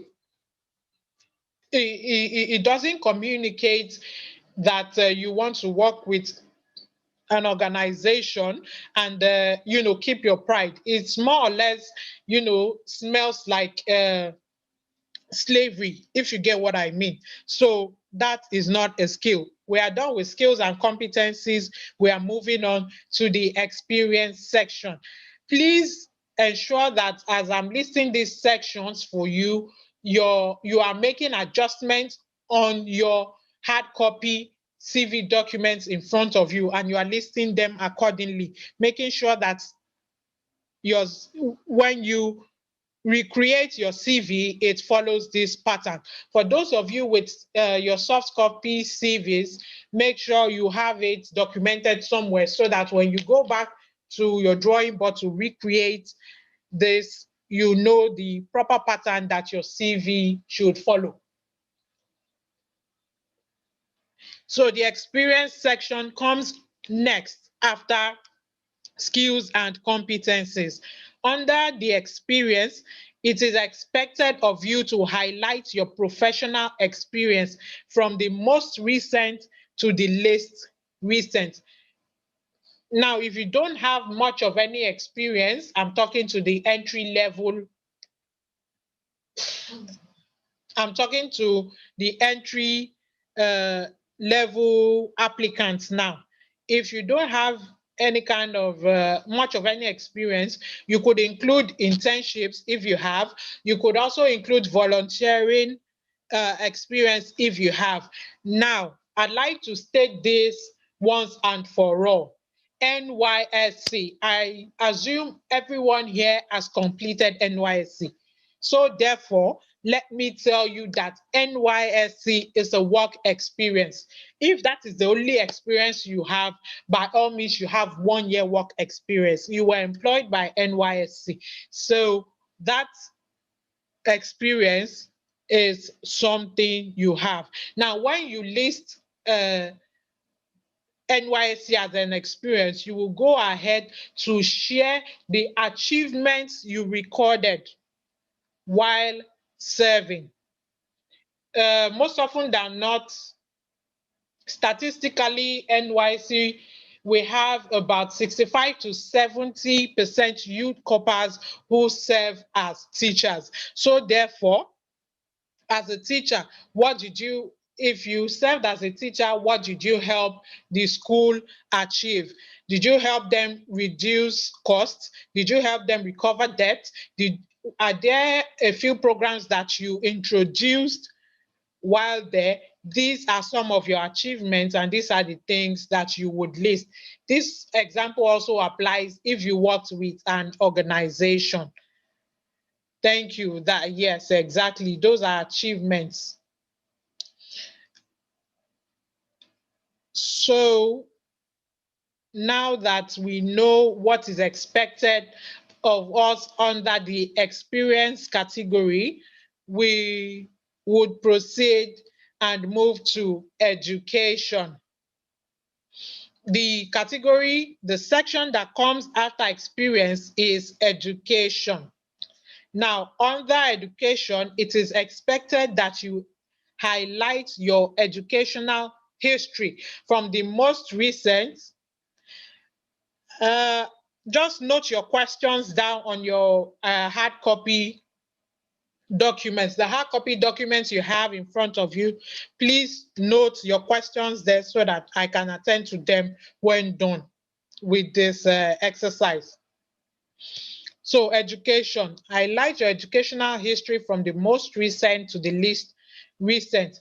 What that means is that if master's is the height of, a master's degree is the height of your educational qualification, then you begin with that master's degree.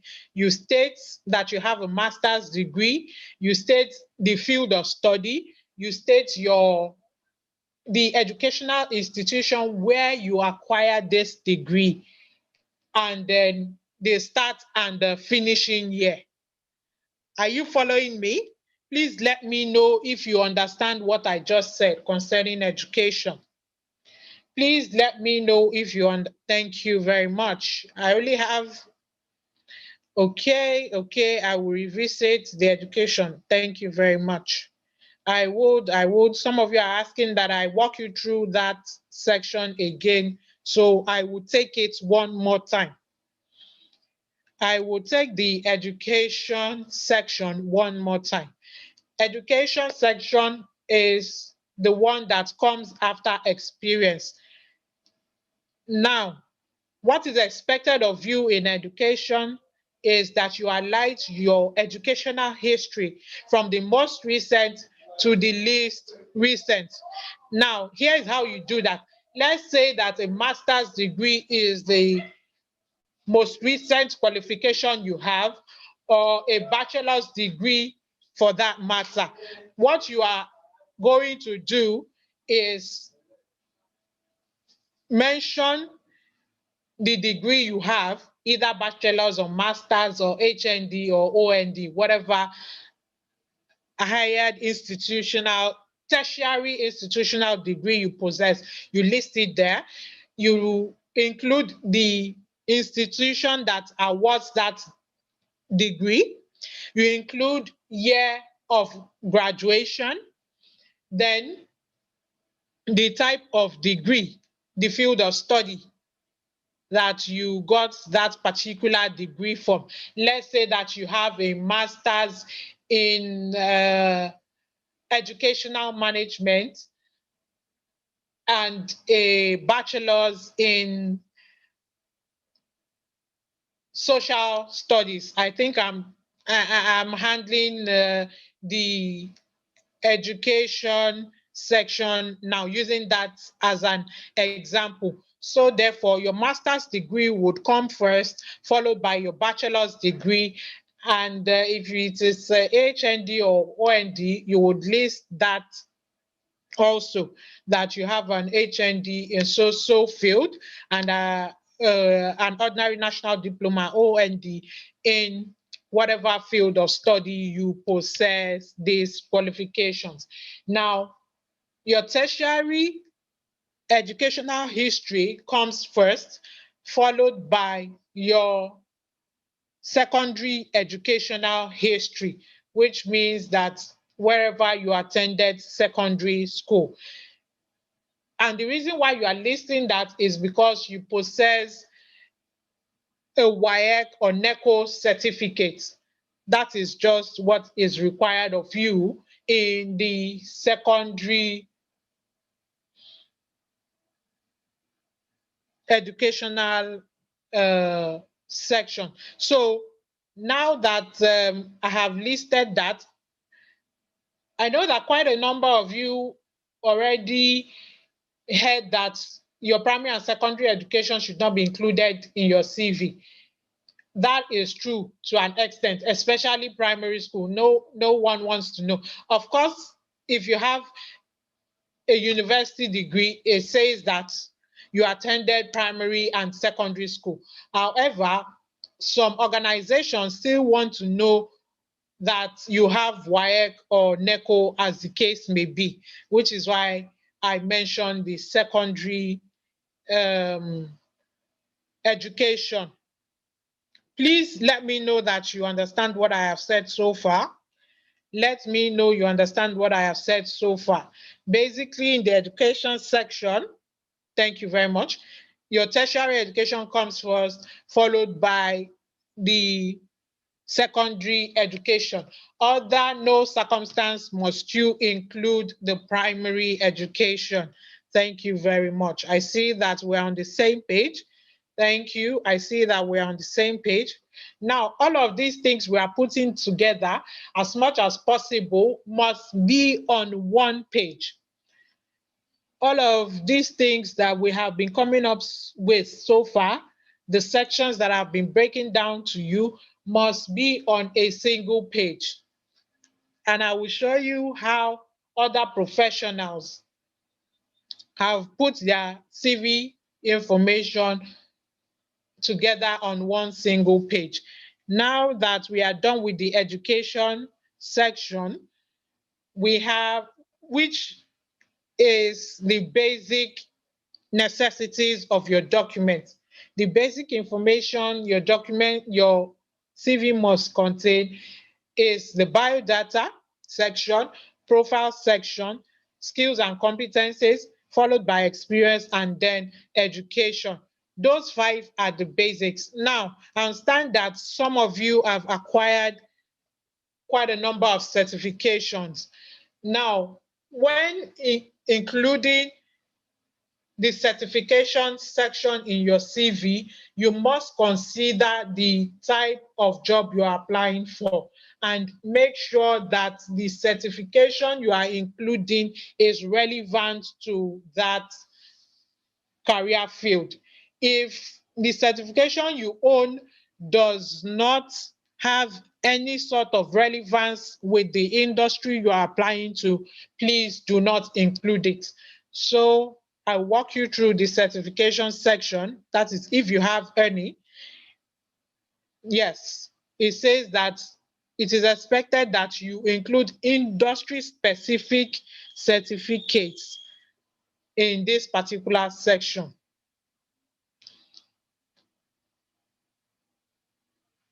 Now that we are done with certification, we will be coming to examples of certification. ICANN is a certification.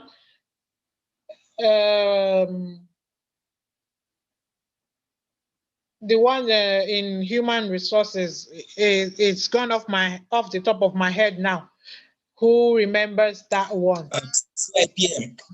CIPM. CIPM, thank you. CIPM, yes, all of those ones. Engineers in the house, ACA, yes, ACCA, CITN, yes. Engineers in the house, yes, thank you. I know you have your own certifications too.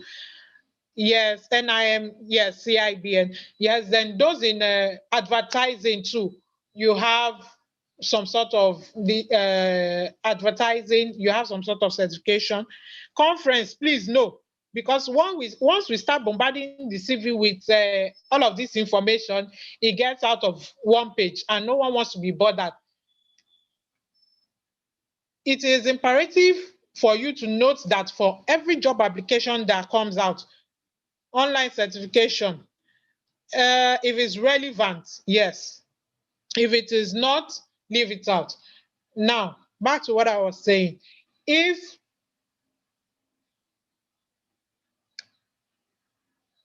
Where was I? Okay, I blanked out just now, and that's expected.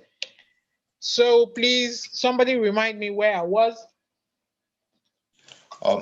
We're dealing with certification. Thank you very much. Yes, industry. Thank you very much. Now, when dealing with certification, I mean when including it, when deciding to include that section in your CV,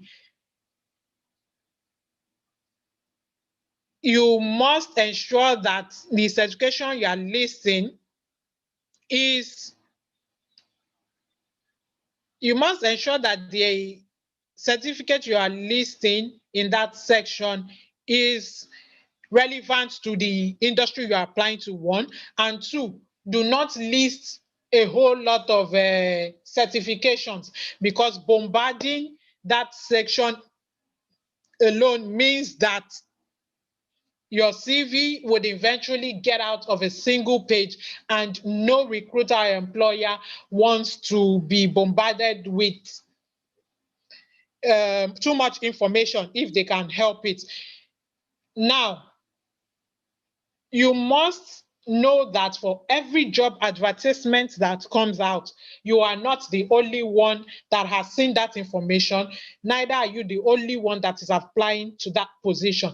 For every available job opportunity, there are 1,001 applicants, including those who qualify for that position and those who do not qualify, who will be sending in their resume, which means that your own CV must be direct and to the point. It means that it must not contain irrelevant information. It means that your CV must not contain excess information. So as much as possible, put only the most relevant. Your CV basically tells the employer that this is a candidate I want to get to meet. It must pique their interest. your CV must pique their interest. I would answer your questions when I'm done. Thank you very much. Just make sure you note them down in the hard copy, and when it's time for Q&A, you can throw the questions out. Like I was saying, your CV must pique the interest of the employer or recruiter, because you are not the only CV that they are reviewing. That is that concerning that subject.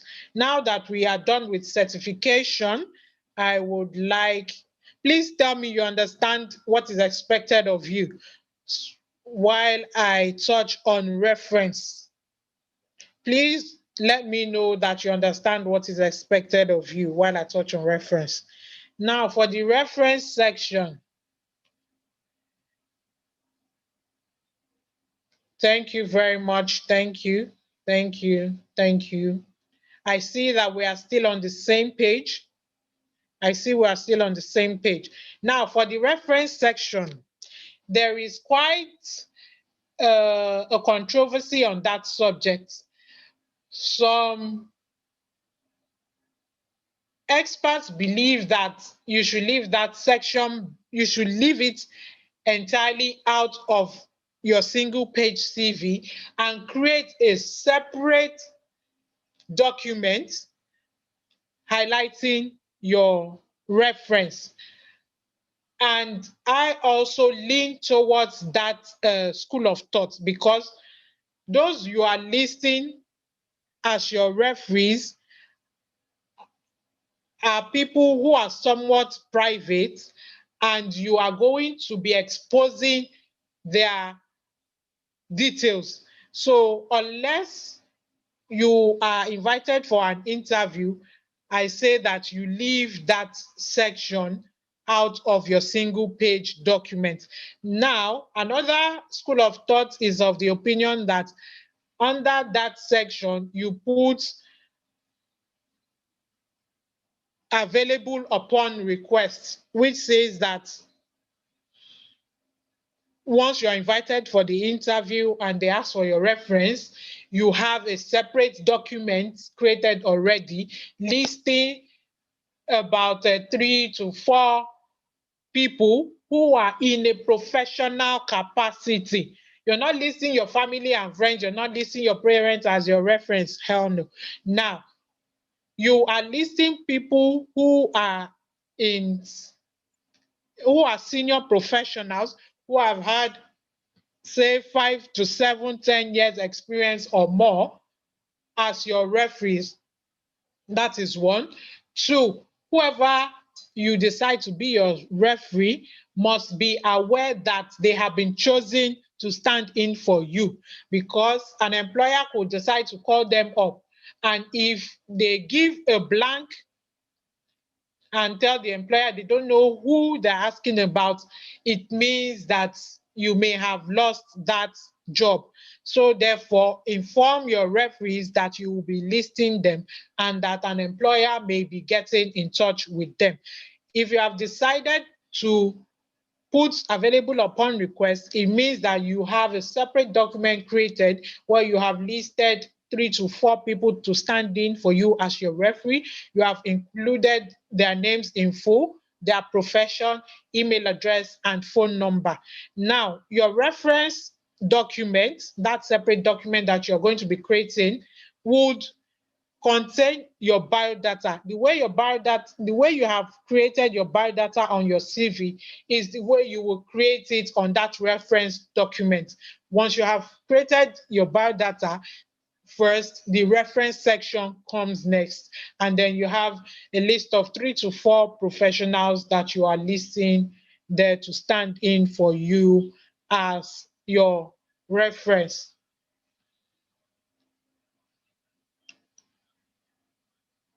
Do you understand what I have said concerning the reference section? Please let me know. Thank you. Thank you. I see we're on the same page. I appreciate every one of you for actively participating in this session. Thank you very much. Thank you. Now, let me bust your bubble. Everything that we have worked on since morning concerning a CV is the CV that is applicable to private organizations. Do you understand me? The pattern I have listed for you. Okay, let me take that again. Since this exercise began on correcting your CV and making sure that you have created a winning CV, what we have created all through is basically for a private institution, a private organization, a private company. All this information, yes, the government, it applies also to the government, but you must list everything out, everything. So therefore, if you're creating a CV for a government job, that is also known as a federal CV. A federal CV is the CV that you create for a government job. If you are creating a federal CV, you may eventually have 2 pages, nothing more, nothing less. Not even may, you would have 2 pages.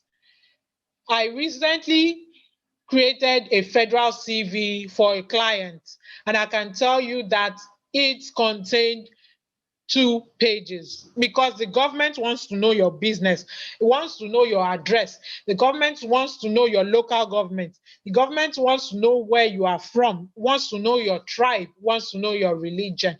The government wants to know who your references are because there is something known as quota system. And each geopolitical zone, there are 6 geopolitical zones in Nigeria. Each geopolitical zone has a quota that is assigned to them.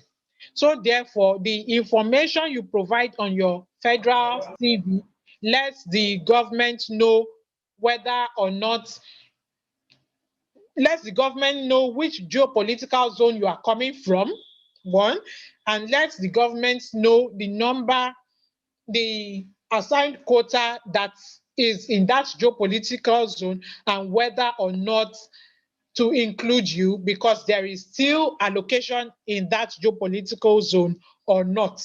So the government wants to know your business, and therefore, if you're creating a federal resume for a government job, you will be having 2 pages. Is that clear? Yes or no? Let me know in the chat section. Thank you very much. Thank you. Yes, thank you. Yes, thank you. Thank you. Thank you. Thank you. Awesome. Fantastic. Someone here is saying that clear, however, they still have 2 pages even without reference. I believe that today's exercise would let you shed the excess weight you are carrying and put everything together on a single page document. Yes. Now that I have stated what a federal resume looks like, there is also a CV for educational purpose. That is, if you are applying for PhD. Yes, a CV is needed if you are applying for PhD. Now, all of the things I have stated here is still relevant for academic, not educational. That CV is known as an academic CV. If you need a CV to use for your PhD, it means you need to create an academic CV. I will tell you why, even with experience, a single page document is feasible when I show you the examples I have here. Just a moment. No, now back to what I was saying. If you're creating an academic CV, it means that you want to pursue your PhD program. So therefore, all of the sections I listed are relevant. However, number 2, which is profile or summary, would be replaced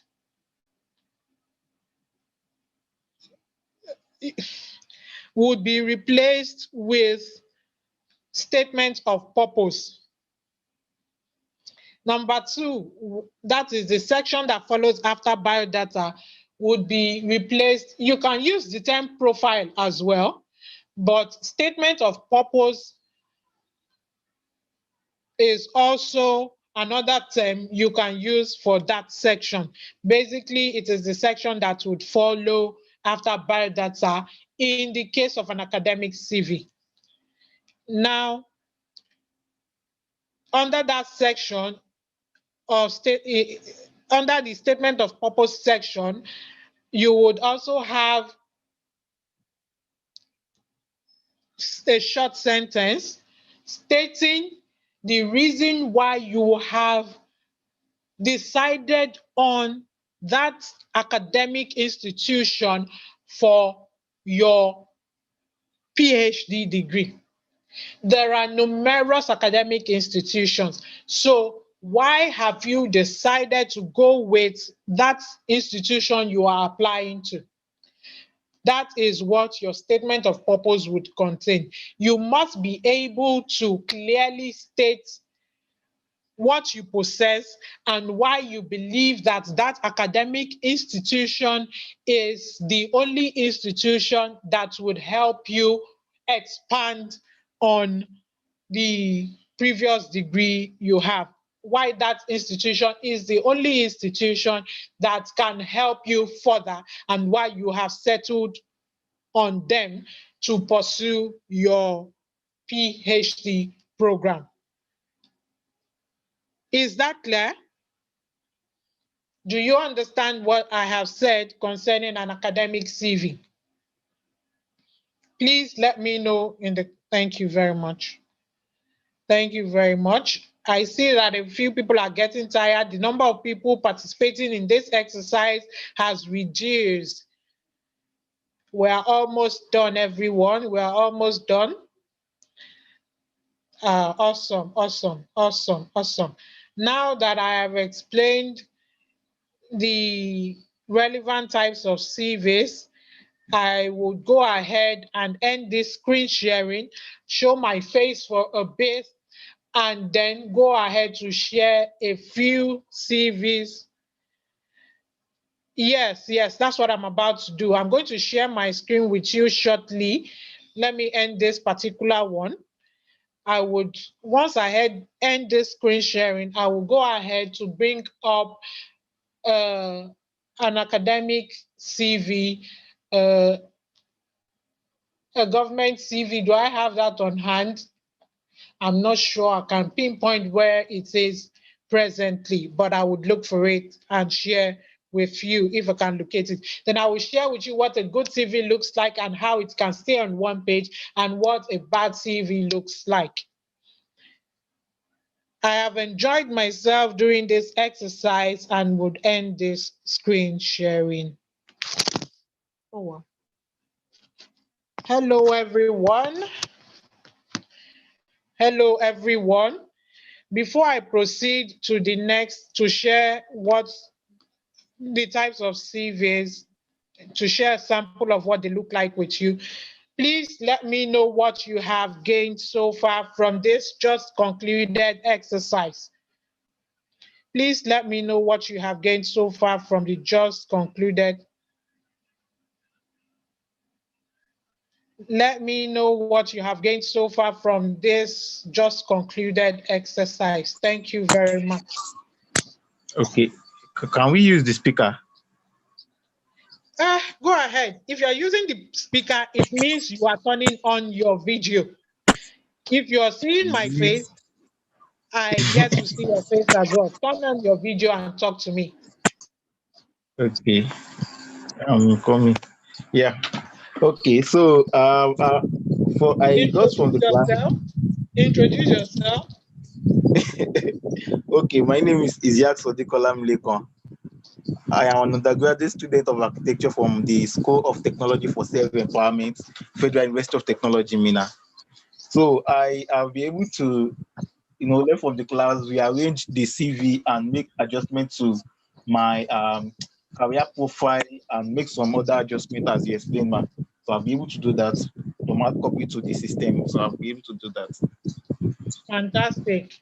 Fantastic. Thank you very much. Who else wants to talk to me?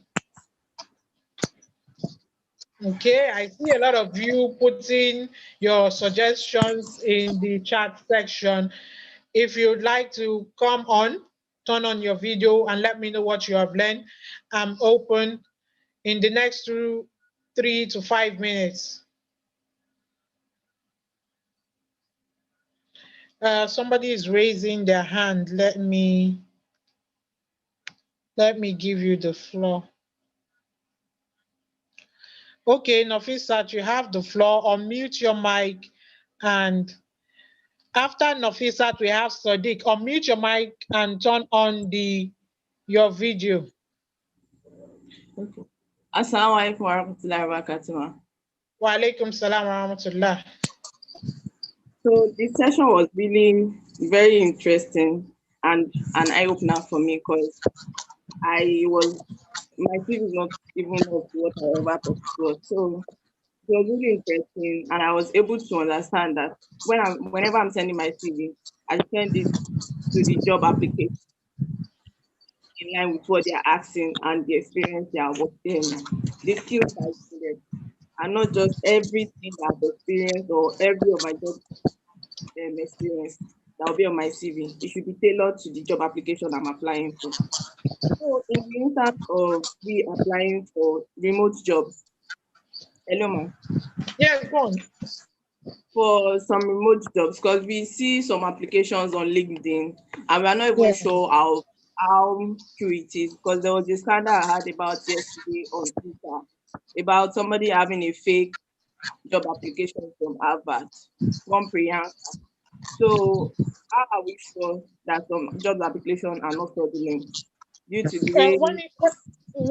Hold on. When it's time for Q&A, when it's time for question and answer, I would attend to your question. Just note it down. Just note it down. I did promise. Thank you very much. I did thank you for sharing your experience with everyone.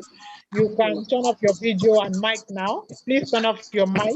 Please turn off your mic. So I did promise to share some CVs with you. I may have to look for that. However, I have gotten the notification that this session should come to a conclusion by 1:30 and we'll take a question and answers. Let me see if I can find one or two CVs to share with you. Let me see, Google Drive, no, Google photo. Let me see if, hold on, I am looking to share one or two CVs with you. No. So just a moment. Just a moment.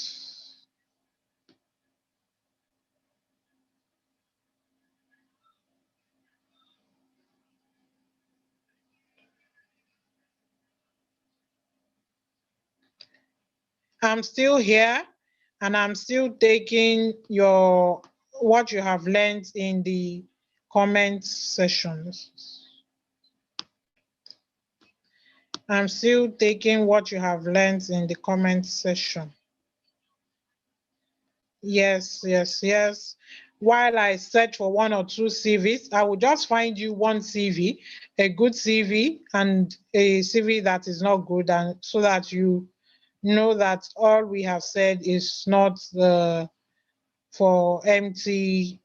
It's not empty. Let me see. Where is that CV? Just a moment. Just a moment, please. So I'm still taking your reviews in the chat session. Let me know what you have learned.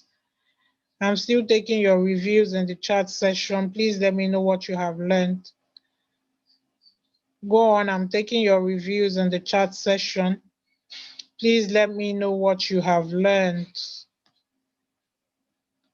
Go on, share with me. I'm taking reviews in the chat session. Let me know what you have learned. Just in the chat session, share what you have learned with me, please, while I sort this out for you. All right. Sadiq, Olamileko, and Suleiman, please put down your hands. So after the session, you will be given the forum to ask questions. So you put down your hands. Sadiq, Olamileko, please. And, where are they? Where are they? So I'm here with you. Let me know what you have learned. And see, it's in April. I can hear you. Let me know what you have learned. I'm here with you.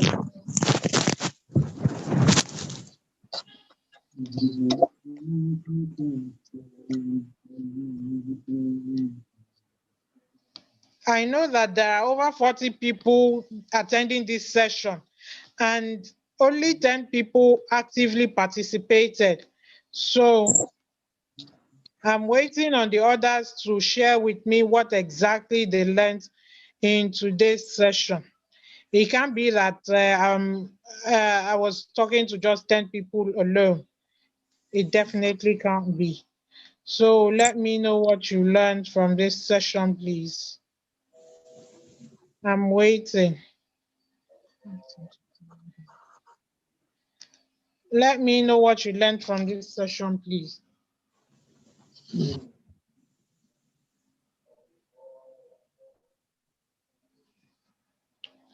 Please let me know what you learned from this session. I'm waiting. I can't seem to locate the documents I'm looking for. Please let me.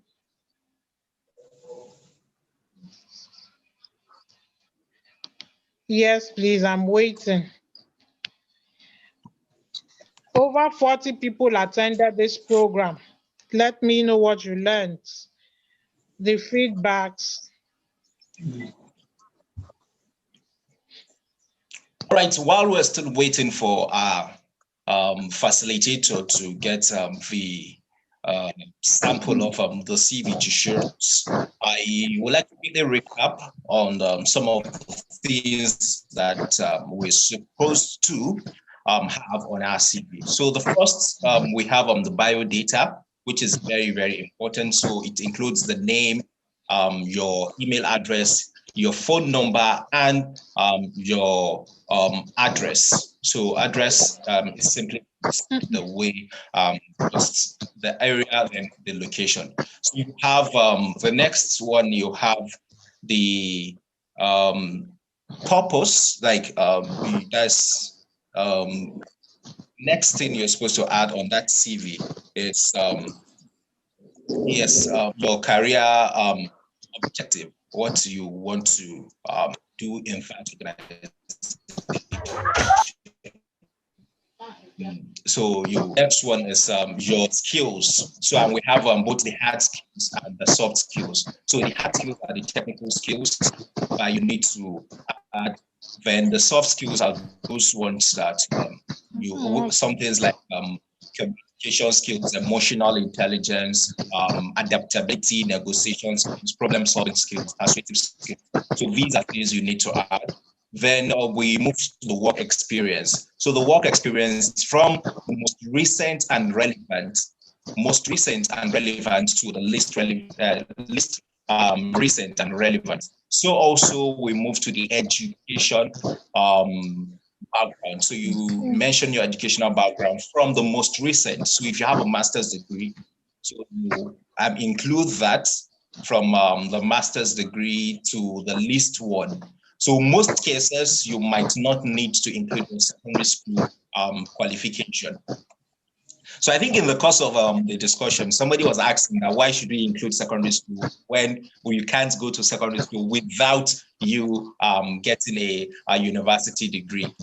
Sorry, you can't go to secondary school. Well, sorry, you can't go to the university rather without you having a secondary school certificate.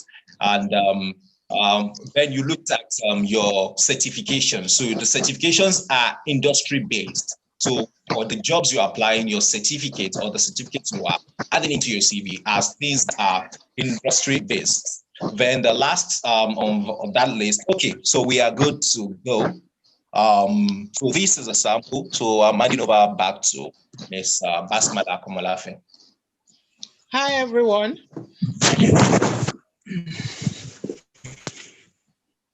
Hello. Yes. Okay, here's the thing. I have a sample of a CV here. The copy I have here is average, not good, and not bad.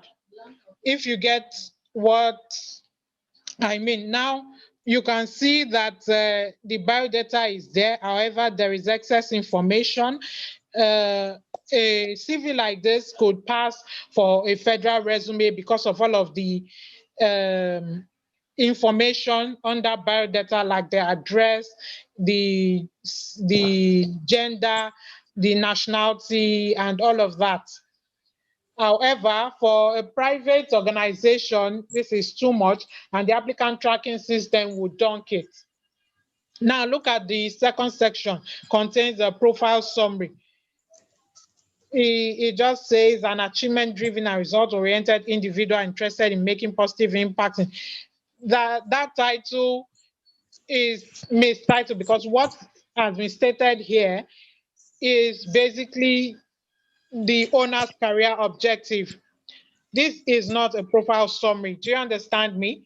This is definitely not a profile summary. So in the grand scheme of things, this is even a poorly put together CV. Now, look at the core competence, proficiency in Microsoft. Yes, everyone in this day and age must be proficient in all of these offices.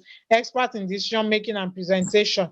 Yes, presentation skills is a hard skill in the grand scheme of things because quite a number of recent graduates do not know how to use PowerPoint and all of that. Fluent in communication and analytics skills. That's a soft skill. I don't see any technical skill here. Speaks except for that presentation. Speaks Igbo, that is not a fluent skill. Being multilingual isn't really a skill, except of course the job application is looking for someone with that specific skills. If the job application is not asking that you are multilingual, that you speak a second language, then you have no business putting this here. Look at the work experience. It just stated the name of the organization and location, then went ahead to list the job responsibilities. Look at the key achievements. It says professional goals in use of computer.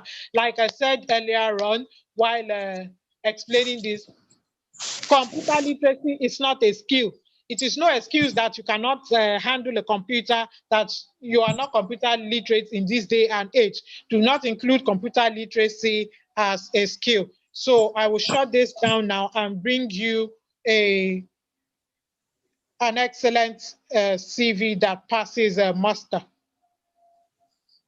Just a moment. Let me find out for you.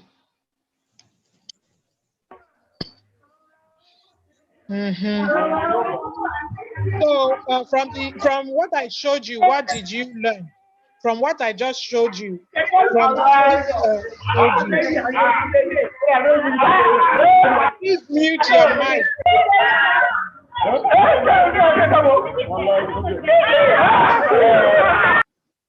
Please turn off your mic. Yes, thank you very much. So from the CV I showed you, what did you learn? Because quite a number of you were asking for a sample CV. What did you learn from what I just showed you now, from that terribly put together CV? What did you learn from that CV that I just shared with you?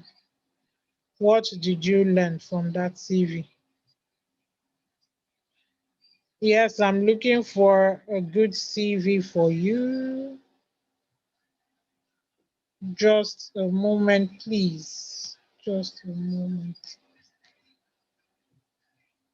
Please share in the chat session what you learned from that terribly put together CV here. While I locate what an excellent CV looks like. I think what stood out for me is the fact that a whole lot of times for us, while adding references, we should be able to confirm and also be in contact with our referees at most times. So anybody you are adding to your to be part of your resume as a referee, you must be in contact with them. So you can't just assume that, okay, and this man knows me. Yes, I used to work in his office then, or I was from my former boss, or he was a lecturer in the university. You don't assume most times. A lot of people have day-to-day activities, and most times a lot of people don't recognize faces. So you have to make sure that these are people that can actually vouch for your what's it called, votes, anything at all that you're actually putting forth. They can vouch for you anytime, any day. So your relationship with your referees should be beyond the surface level to a personal relationship. So that helps you to get any interview. Thank you very much. Thank you for your contribution. I have what I'm looking for here. Yes. Can you see my screen? Please, I want everyone to pay attention. Can you see my screen? Thank you. The CV I have with me is that of world leader, the president of France. It's a public document. That's why I have it here. That's one. Take a look at it and see how the president has put all of his vital information on a single page. Now, those of you in the chat session telling me that your details cannot be in a single page, think about it again. This is the president of France. This is his CV, Emmanuel Macron, president-elect of France. And this is his CV. Look at what it looks like. Let me read the profile section for you. It says optimistic and forward thinking with a desire to understand the needs of the people and to come up with solutions that work and are fair. Campaigning as an independent candidate without any affiliation allowed me to propose changes that are not only left or right, but which reach a middle ground that best serves the citizens of France. That is his pitch, his elevator pitch, his profile to the citizens of France. The people are the government.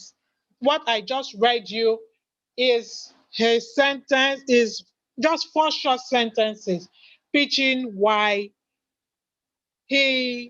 what he hopes to give to the people, how he hopes to serve them.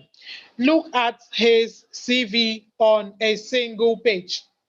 Now, those of you in the chat session telling me that a CV can have what's it called? Needs to have multiple pages so that opportunities and all of that. Please, this is a CV. Look at it. He even put his career there. Thank you. He even put his previous experiences, political career, founder, Minister of Economy and Finance, Deputy Secretary General. That's his political career.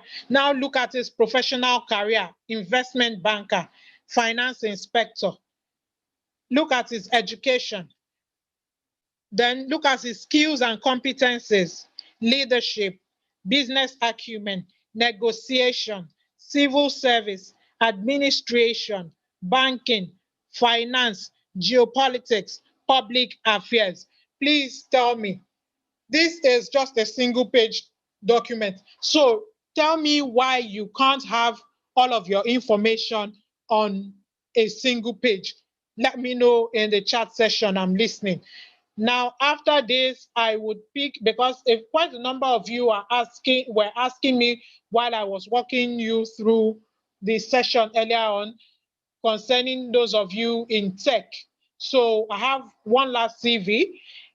It's for those in tech. Let me share what that looks like for you shortly. This won't take much of our time. So I'm going off with this. Those of you thinking that you can't have all of your information on a single page, think again and let me know why you think it's impossible.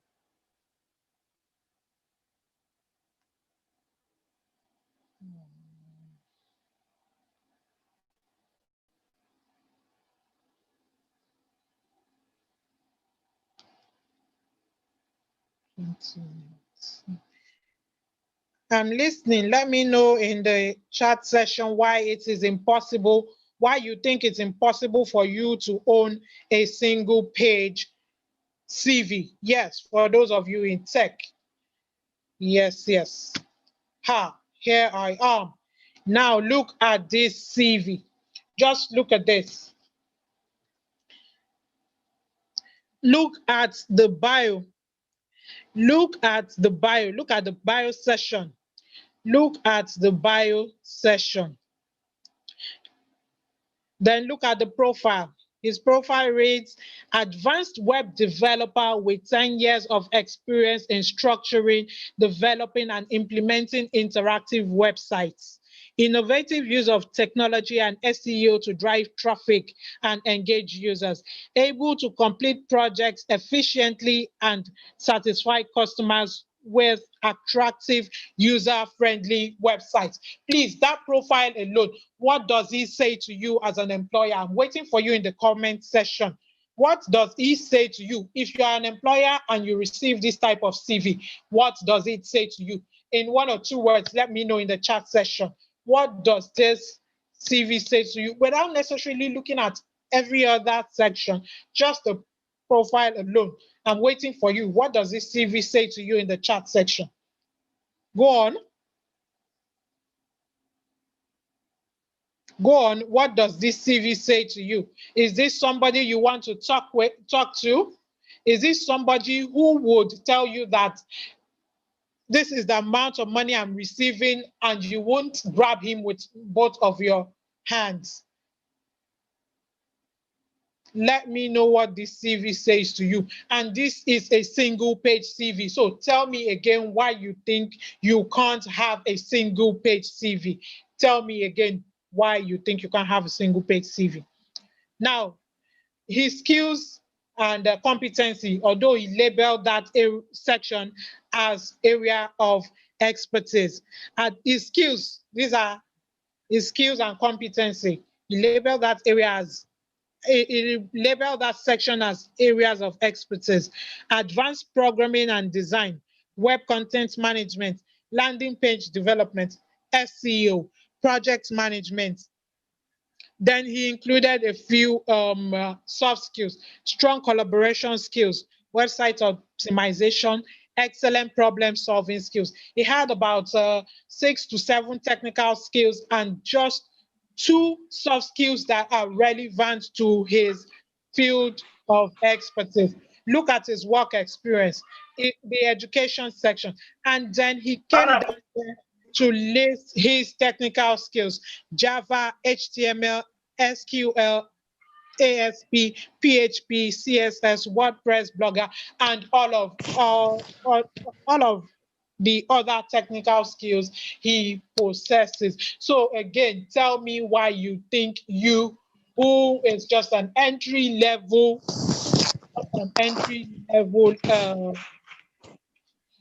job seeker, career hunter, career prospect, thinks their CV cannot stay on one single page when we have people with years of experience putting their information on a single document. And with this, I have come to the end of my session and I rest my case. Thank you very much. It was great talking to you. Time for questions and answer. Yes, with this, I have come to the end of the session. Thank you for having me. I'll take one or two questions and then we should be able to bring this to a close. All right, thank you very much, but I will say Jazakallah khair. And so what we'll do for the sake of time, we are going to be taking one oral questions, then the others will be we'll take them from the chat box, and we'll wrap up, inshallah. So we have Abdul Rakib Akombi. So Rakib, you turn up your mic and also your video, so we'll get to hear from you. So every other person, please drop your questions, and inshallah, we're going to take them from the chat box. Assalamu alaikum warahmatullahi wabarakatuh. I'm really grateful for this session, and actually I have tons of questions in front of me, but the most important one, number one is that what is the difference between resume and CV? That's one. And number two is that I'm an undergraduate student, and I would like to ask that what are the what can we add to ourselves in form of value or improvements to become a promising graduate? That's number two. And number three is that the first email address I opened was when I was in secondary school. Yes, ma'am. Go on. Yeah. The first email address I opened was when I was in secondary school, and it contains all my 3 names. And the email is about 20 letters at yahoo.com. I can be at yahoo.com. I would like to ask that kind of email, can we say it's a professional email or not? That's number 3. Starting from the email, that email is professional, is professional enough, so you don't have a problem where that is concerned. Okay. For the second question, what's that about? Yeah. Your second question, what's it about? As an undergraduate student, how can we add value or improve ourselves to become a... Basically, to have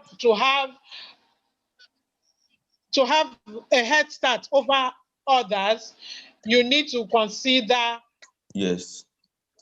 where you want to go career-wise. You need to plan your career, and while doing your career plan, you need to take up volunteering or internship, or maybe the two.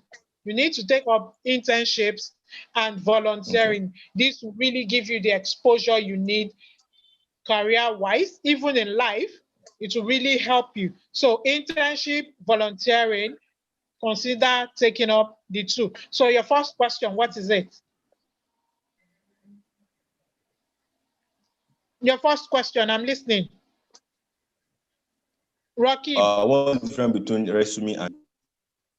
Right. Yes, ma'am. Yes, the difference between a resume and CV. Well, if you check online, you see that a CV says that it must contain all of your details. All of your information, your details must be contained in a CV, while your resume has to be just short, direct points, short direct points or statements is what a resume must contain. That is if you check online. Now, in the Nigerian space, to an employer here in Nigeria, I'm talking of the normal everyday employer. I'm not talking of the big organizations that would normally use an ATS or whatnot.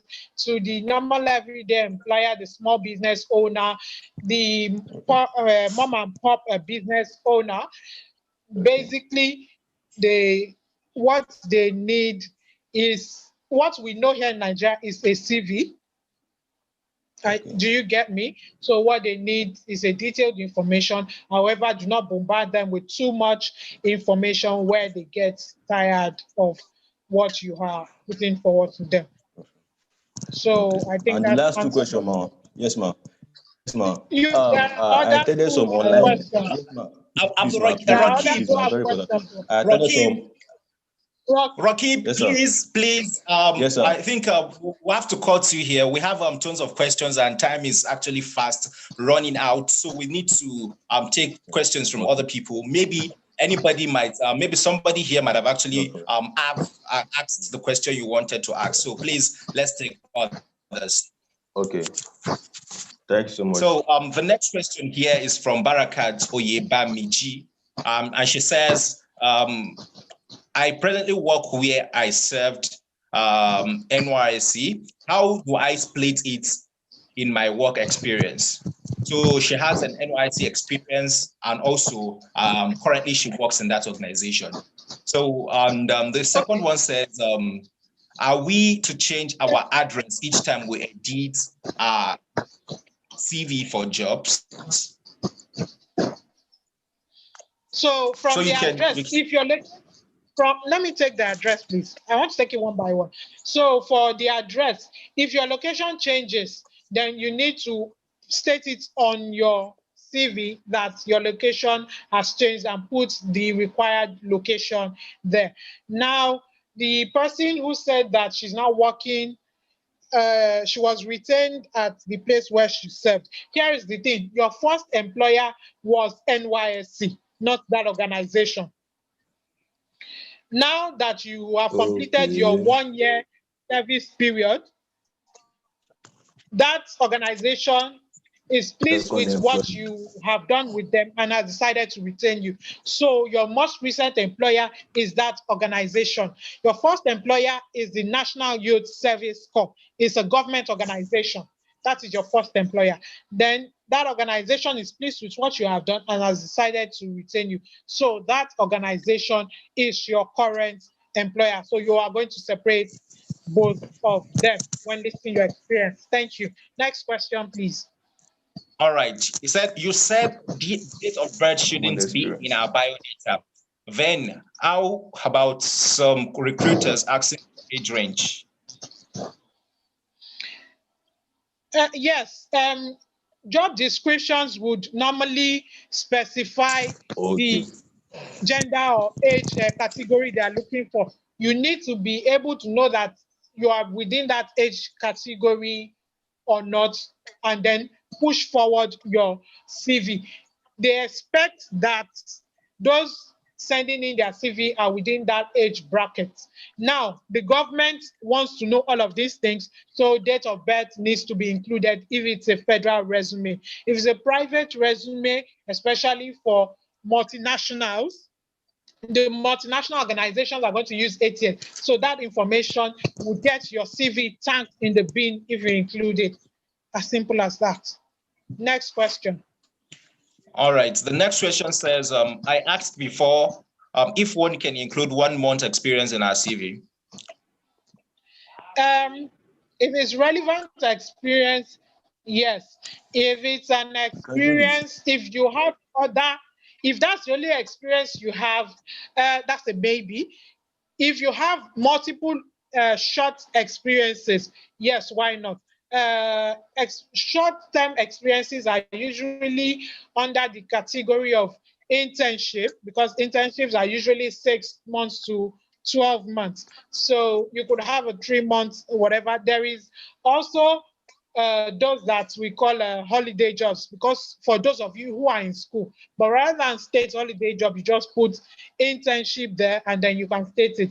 If that's the only experience you have, I don't really know about that, except of course you are currently serving, you're currently doing NYSC, or you have some other multiple short-term work experience. Next question, please. Said, can assignments and projects handled during undergraduate days tagged as experience? Assignments and projects. No, that's not an experience. That's part of your educational requirements. If you don't do that, you don't get your grades and you don't graduate. So no, that's not experience. Next question. All right, this one says, can a retiree be among your referees? Absolutely. The person has had a long, successful career in a particular field of expertise. So yes, so long as the person is not a family or friend, by all means. All right. The next question says, can somebody apply for a job that doesn't reflect his area of specialization, but think he can work in such capacity? Why do you think you can work in such capacity if you do not possess the relevant skill sets?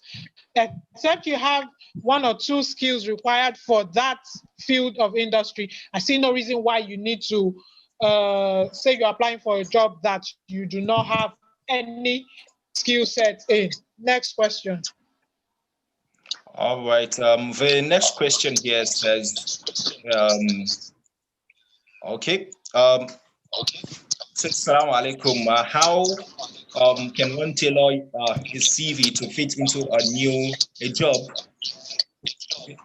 in a new career switch, even when you do not have? Okay, I think it's similar to the one we just asked. Okay, a school teacher seeking for a job as a company executive.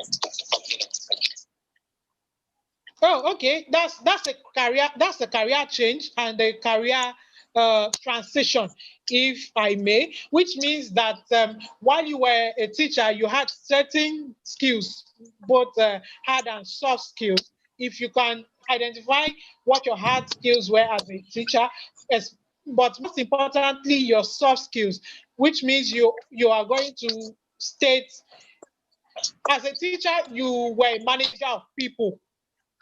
As a teacher, you were a manager of people, depending on the class that you taught, but you were a manager of people. So that's basically, people management is basically a kind of hard skill, and is a skill that you can transition into this new career field that you want to go into. Then you have relevant soft skills as well. So if you can craft it well on your CV, that you're coming from the education field and you're going into, is it administration or management you mentioned? Then if you can, state it clearly and that you have the required relevant skills, by all means, you should be able to get that job. Next question. All right, the next question here says, how can we write online certification into CV? For example, having an Excel for intermediate, essential one by Mercury's University of on Coursera. So courses taken on Coursera, Udemy, edX, and all that. Thank you. All of that would be in the certification area. However, make sure that whatever courses you're listing there is relevant to the job you are applying to. Like, remember I said, if care is not taken, we may just want to list all of our courses and certifications, and the recipients, the person receiving the CV, gets bored really quickly. After all, you are not the only applicant. Next question. So this one says, I am a fashion designer and looking forward to a media job. So how do you have to tailor your CV to include such? You are a fashion designer and you're looking to transition into media, what is your first degree? Do you own a second degree?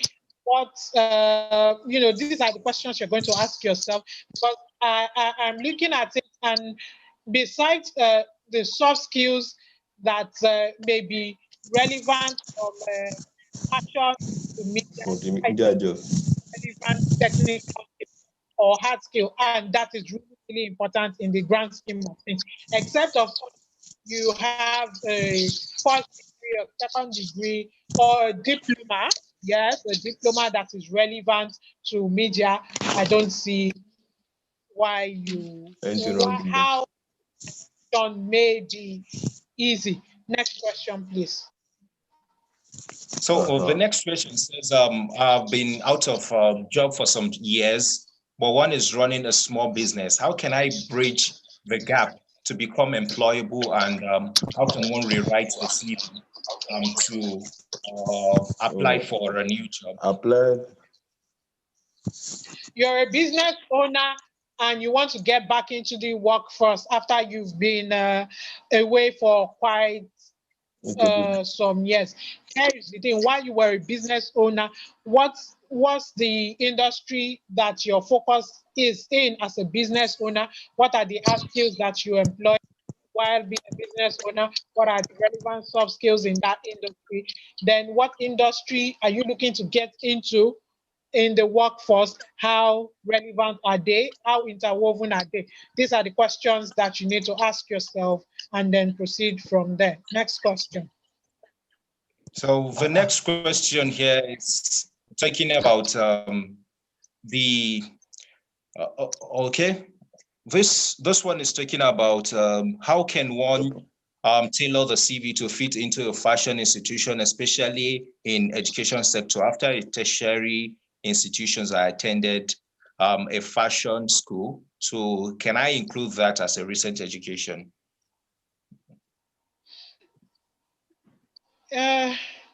Okay, that type of CV, if you want to include because you attended a fashion institution, you're thinking if you should include that in your CV. Now, the CV, is it also for a fashion career?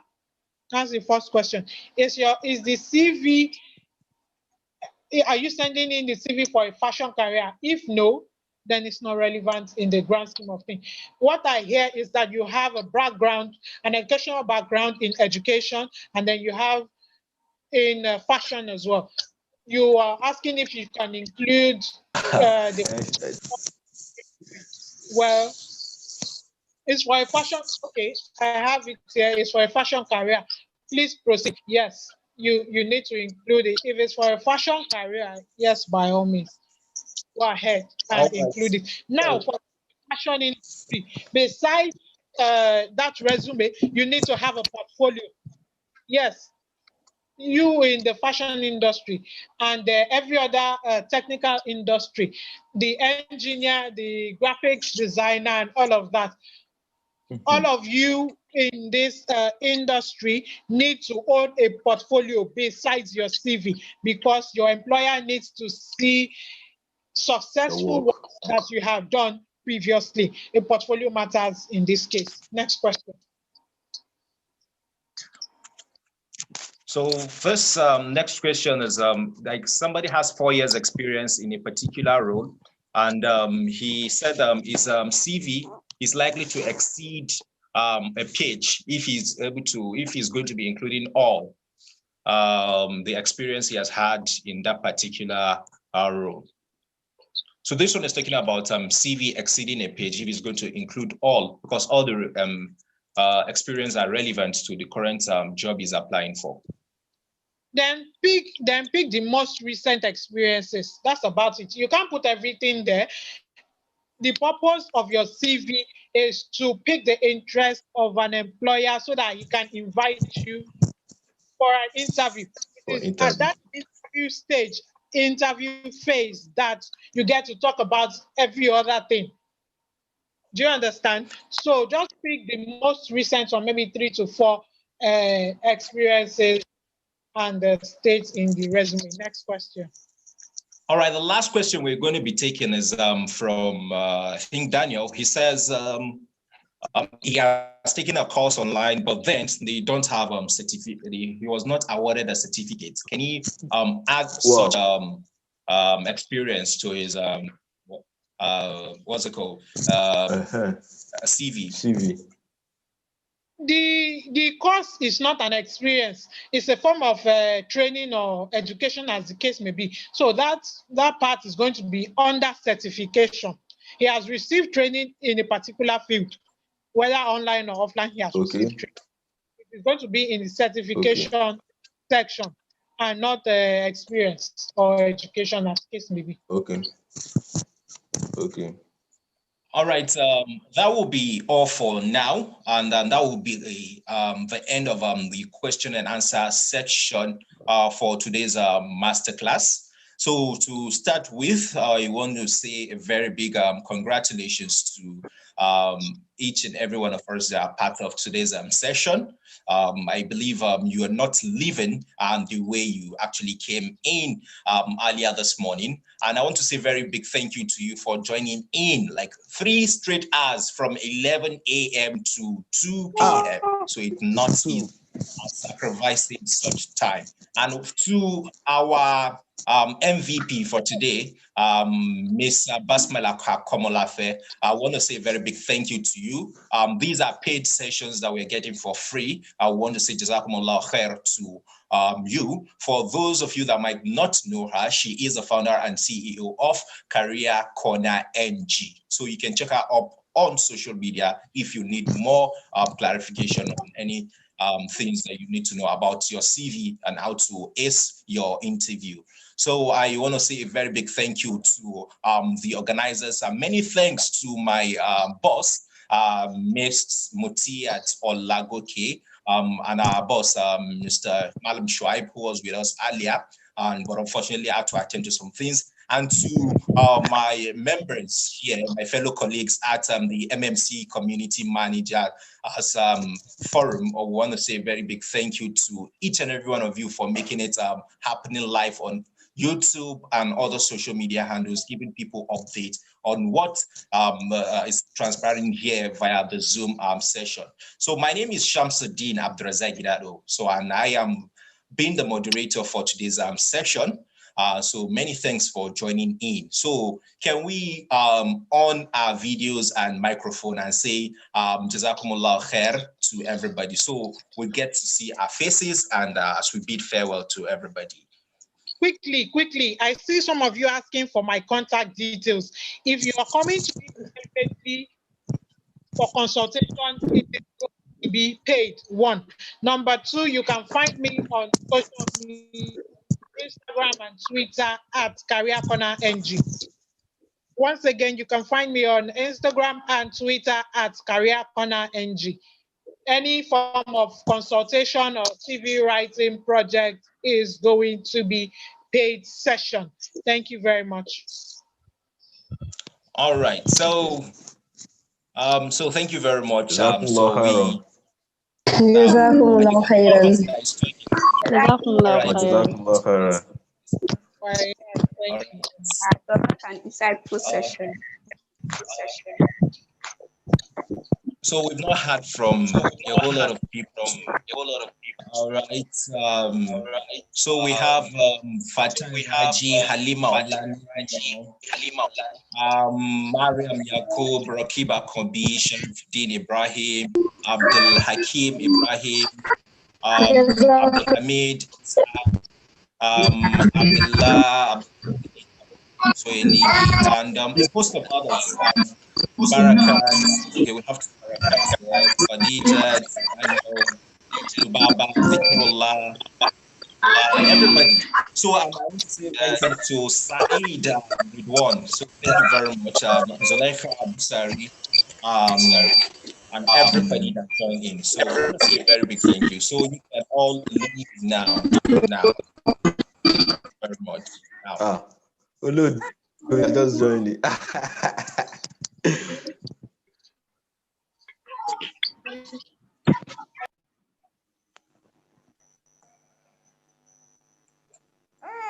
Hello. Yeah. Ahmad. What happened now?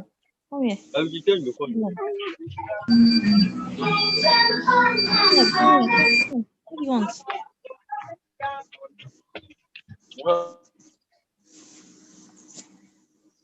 Kai, stop that.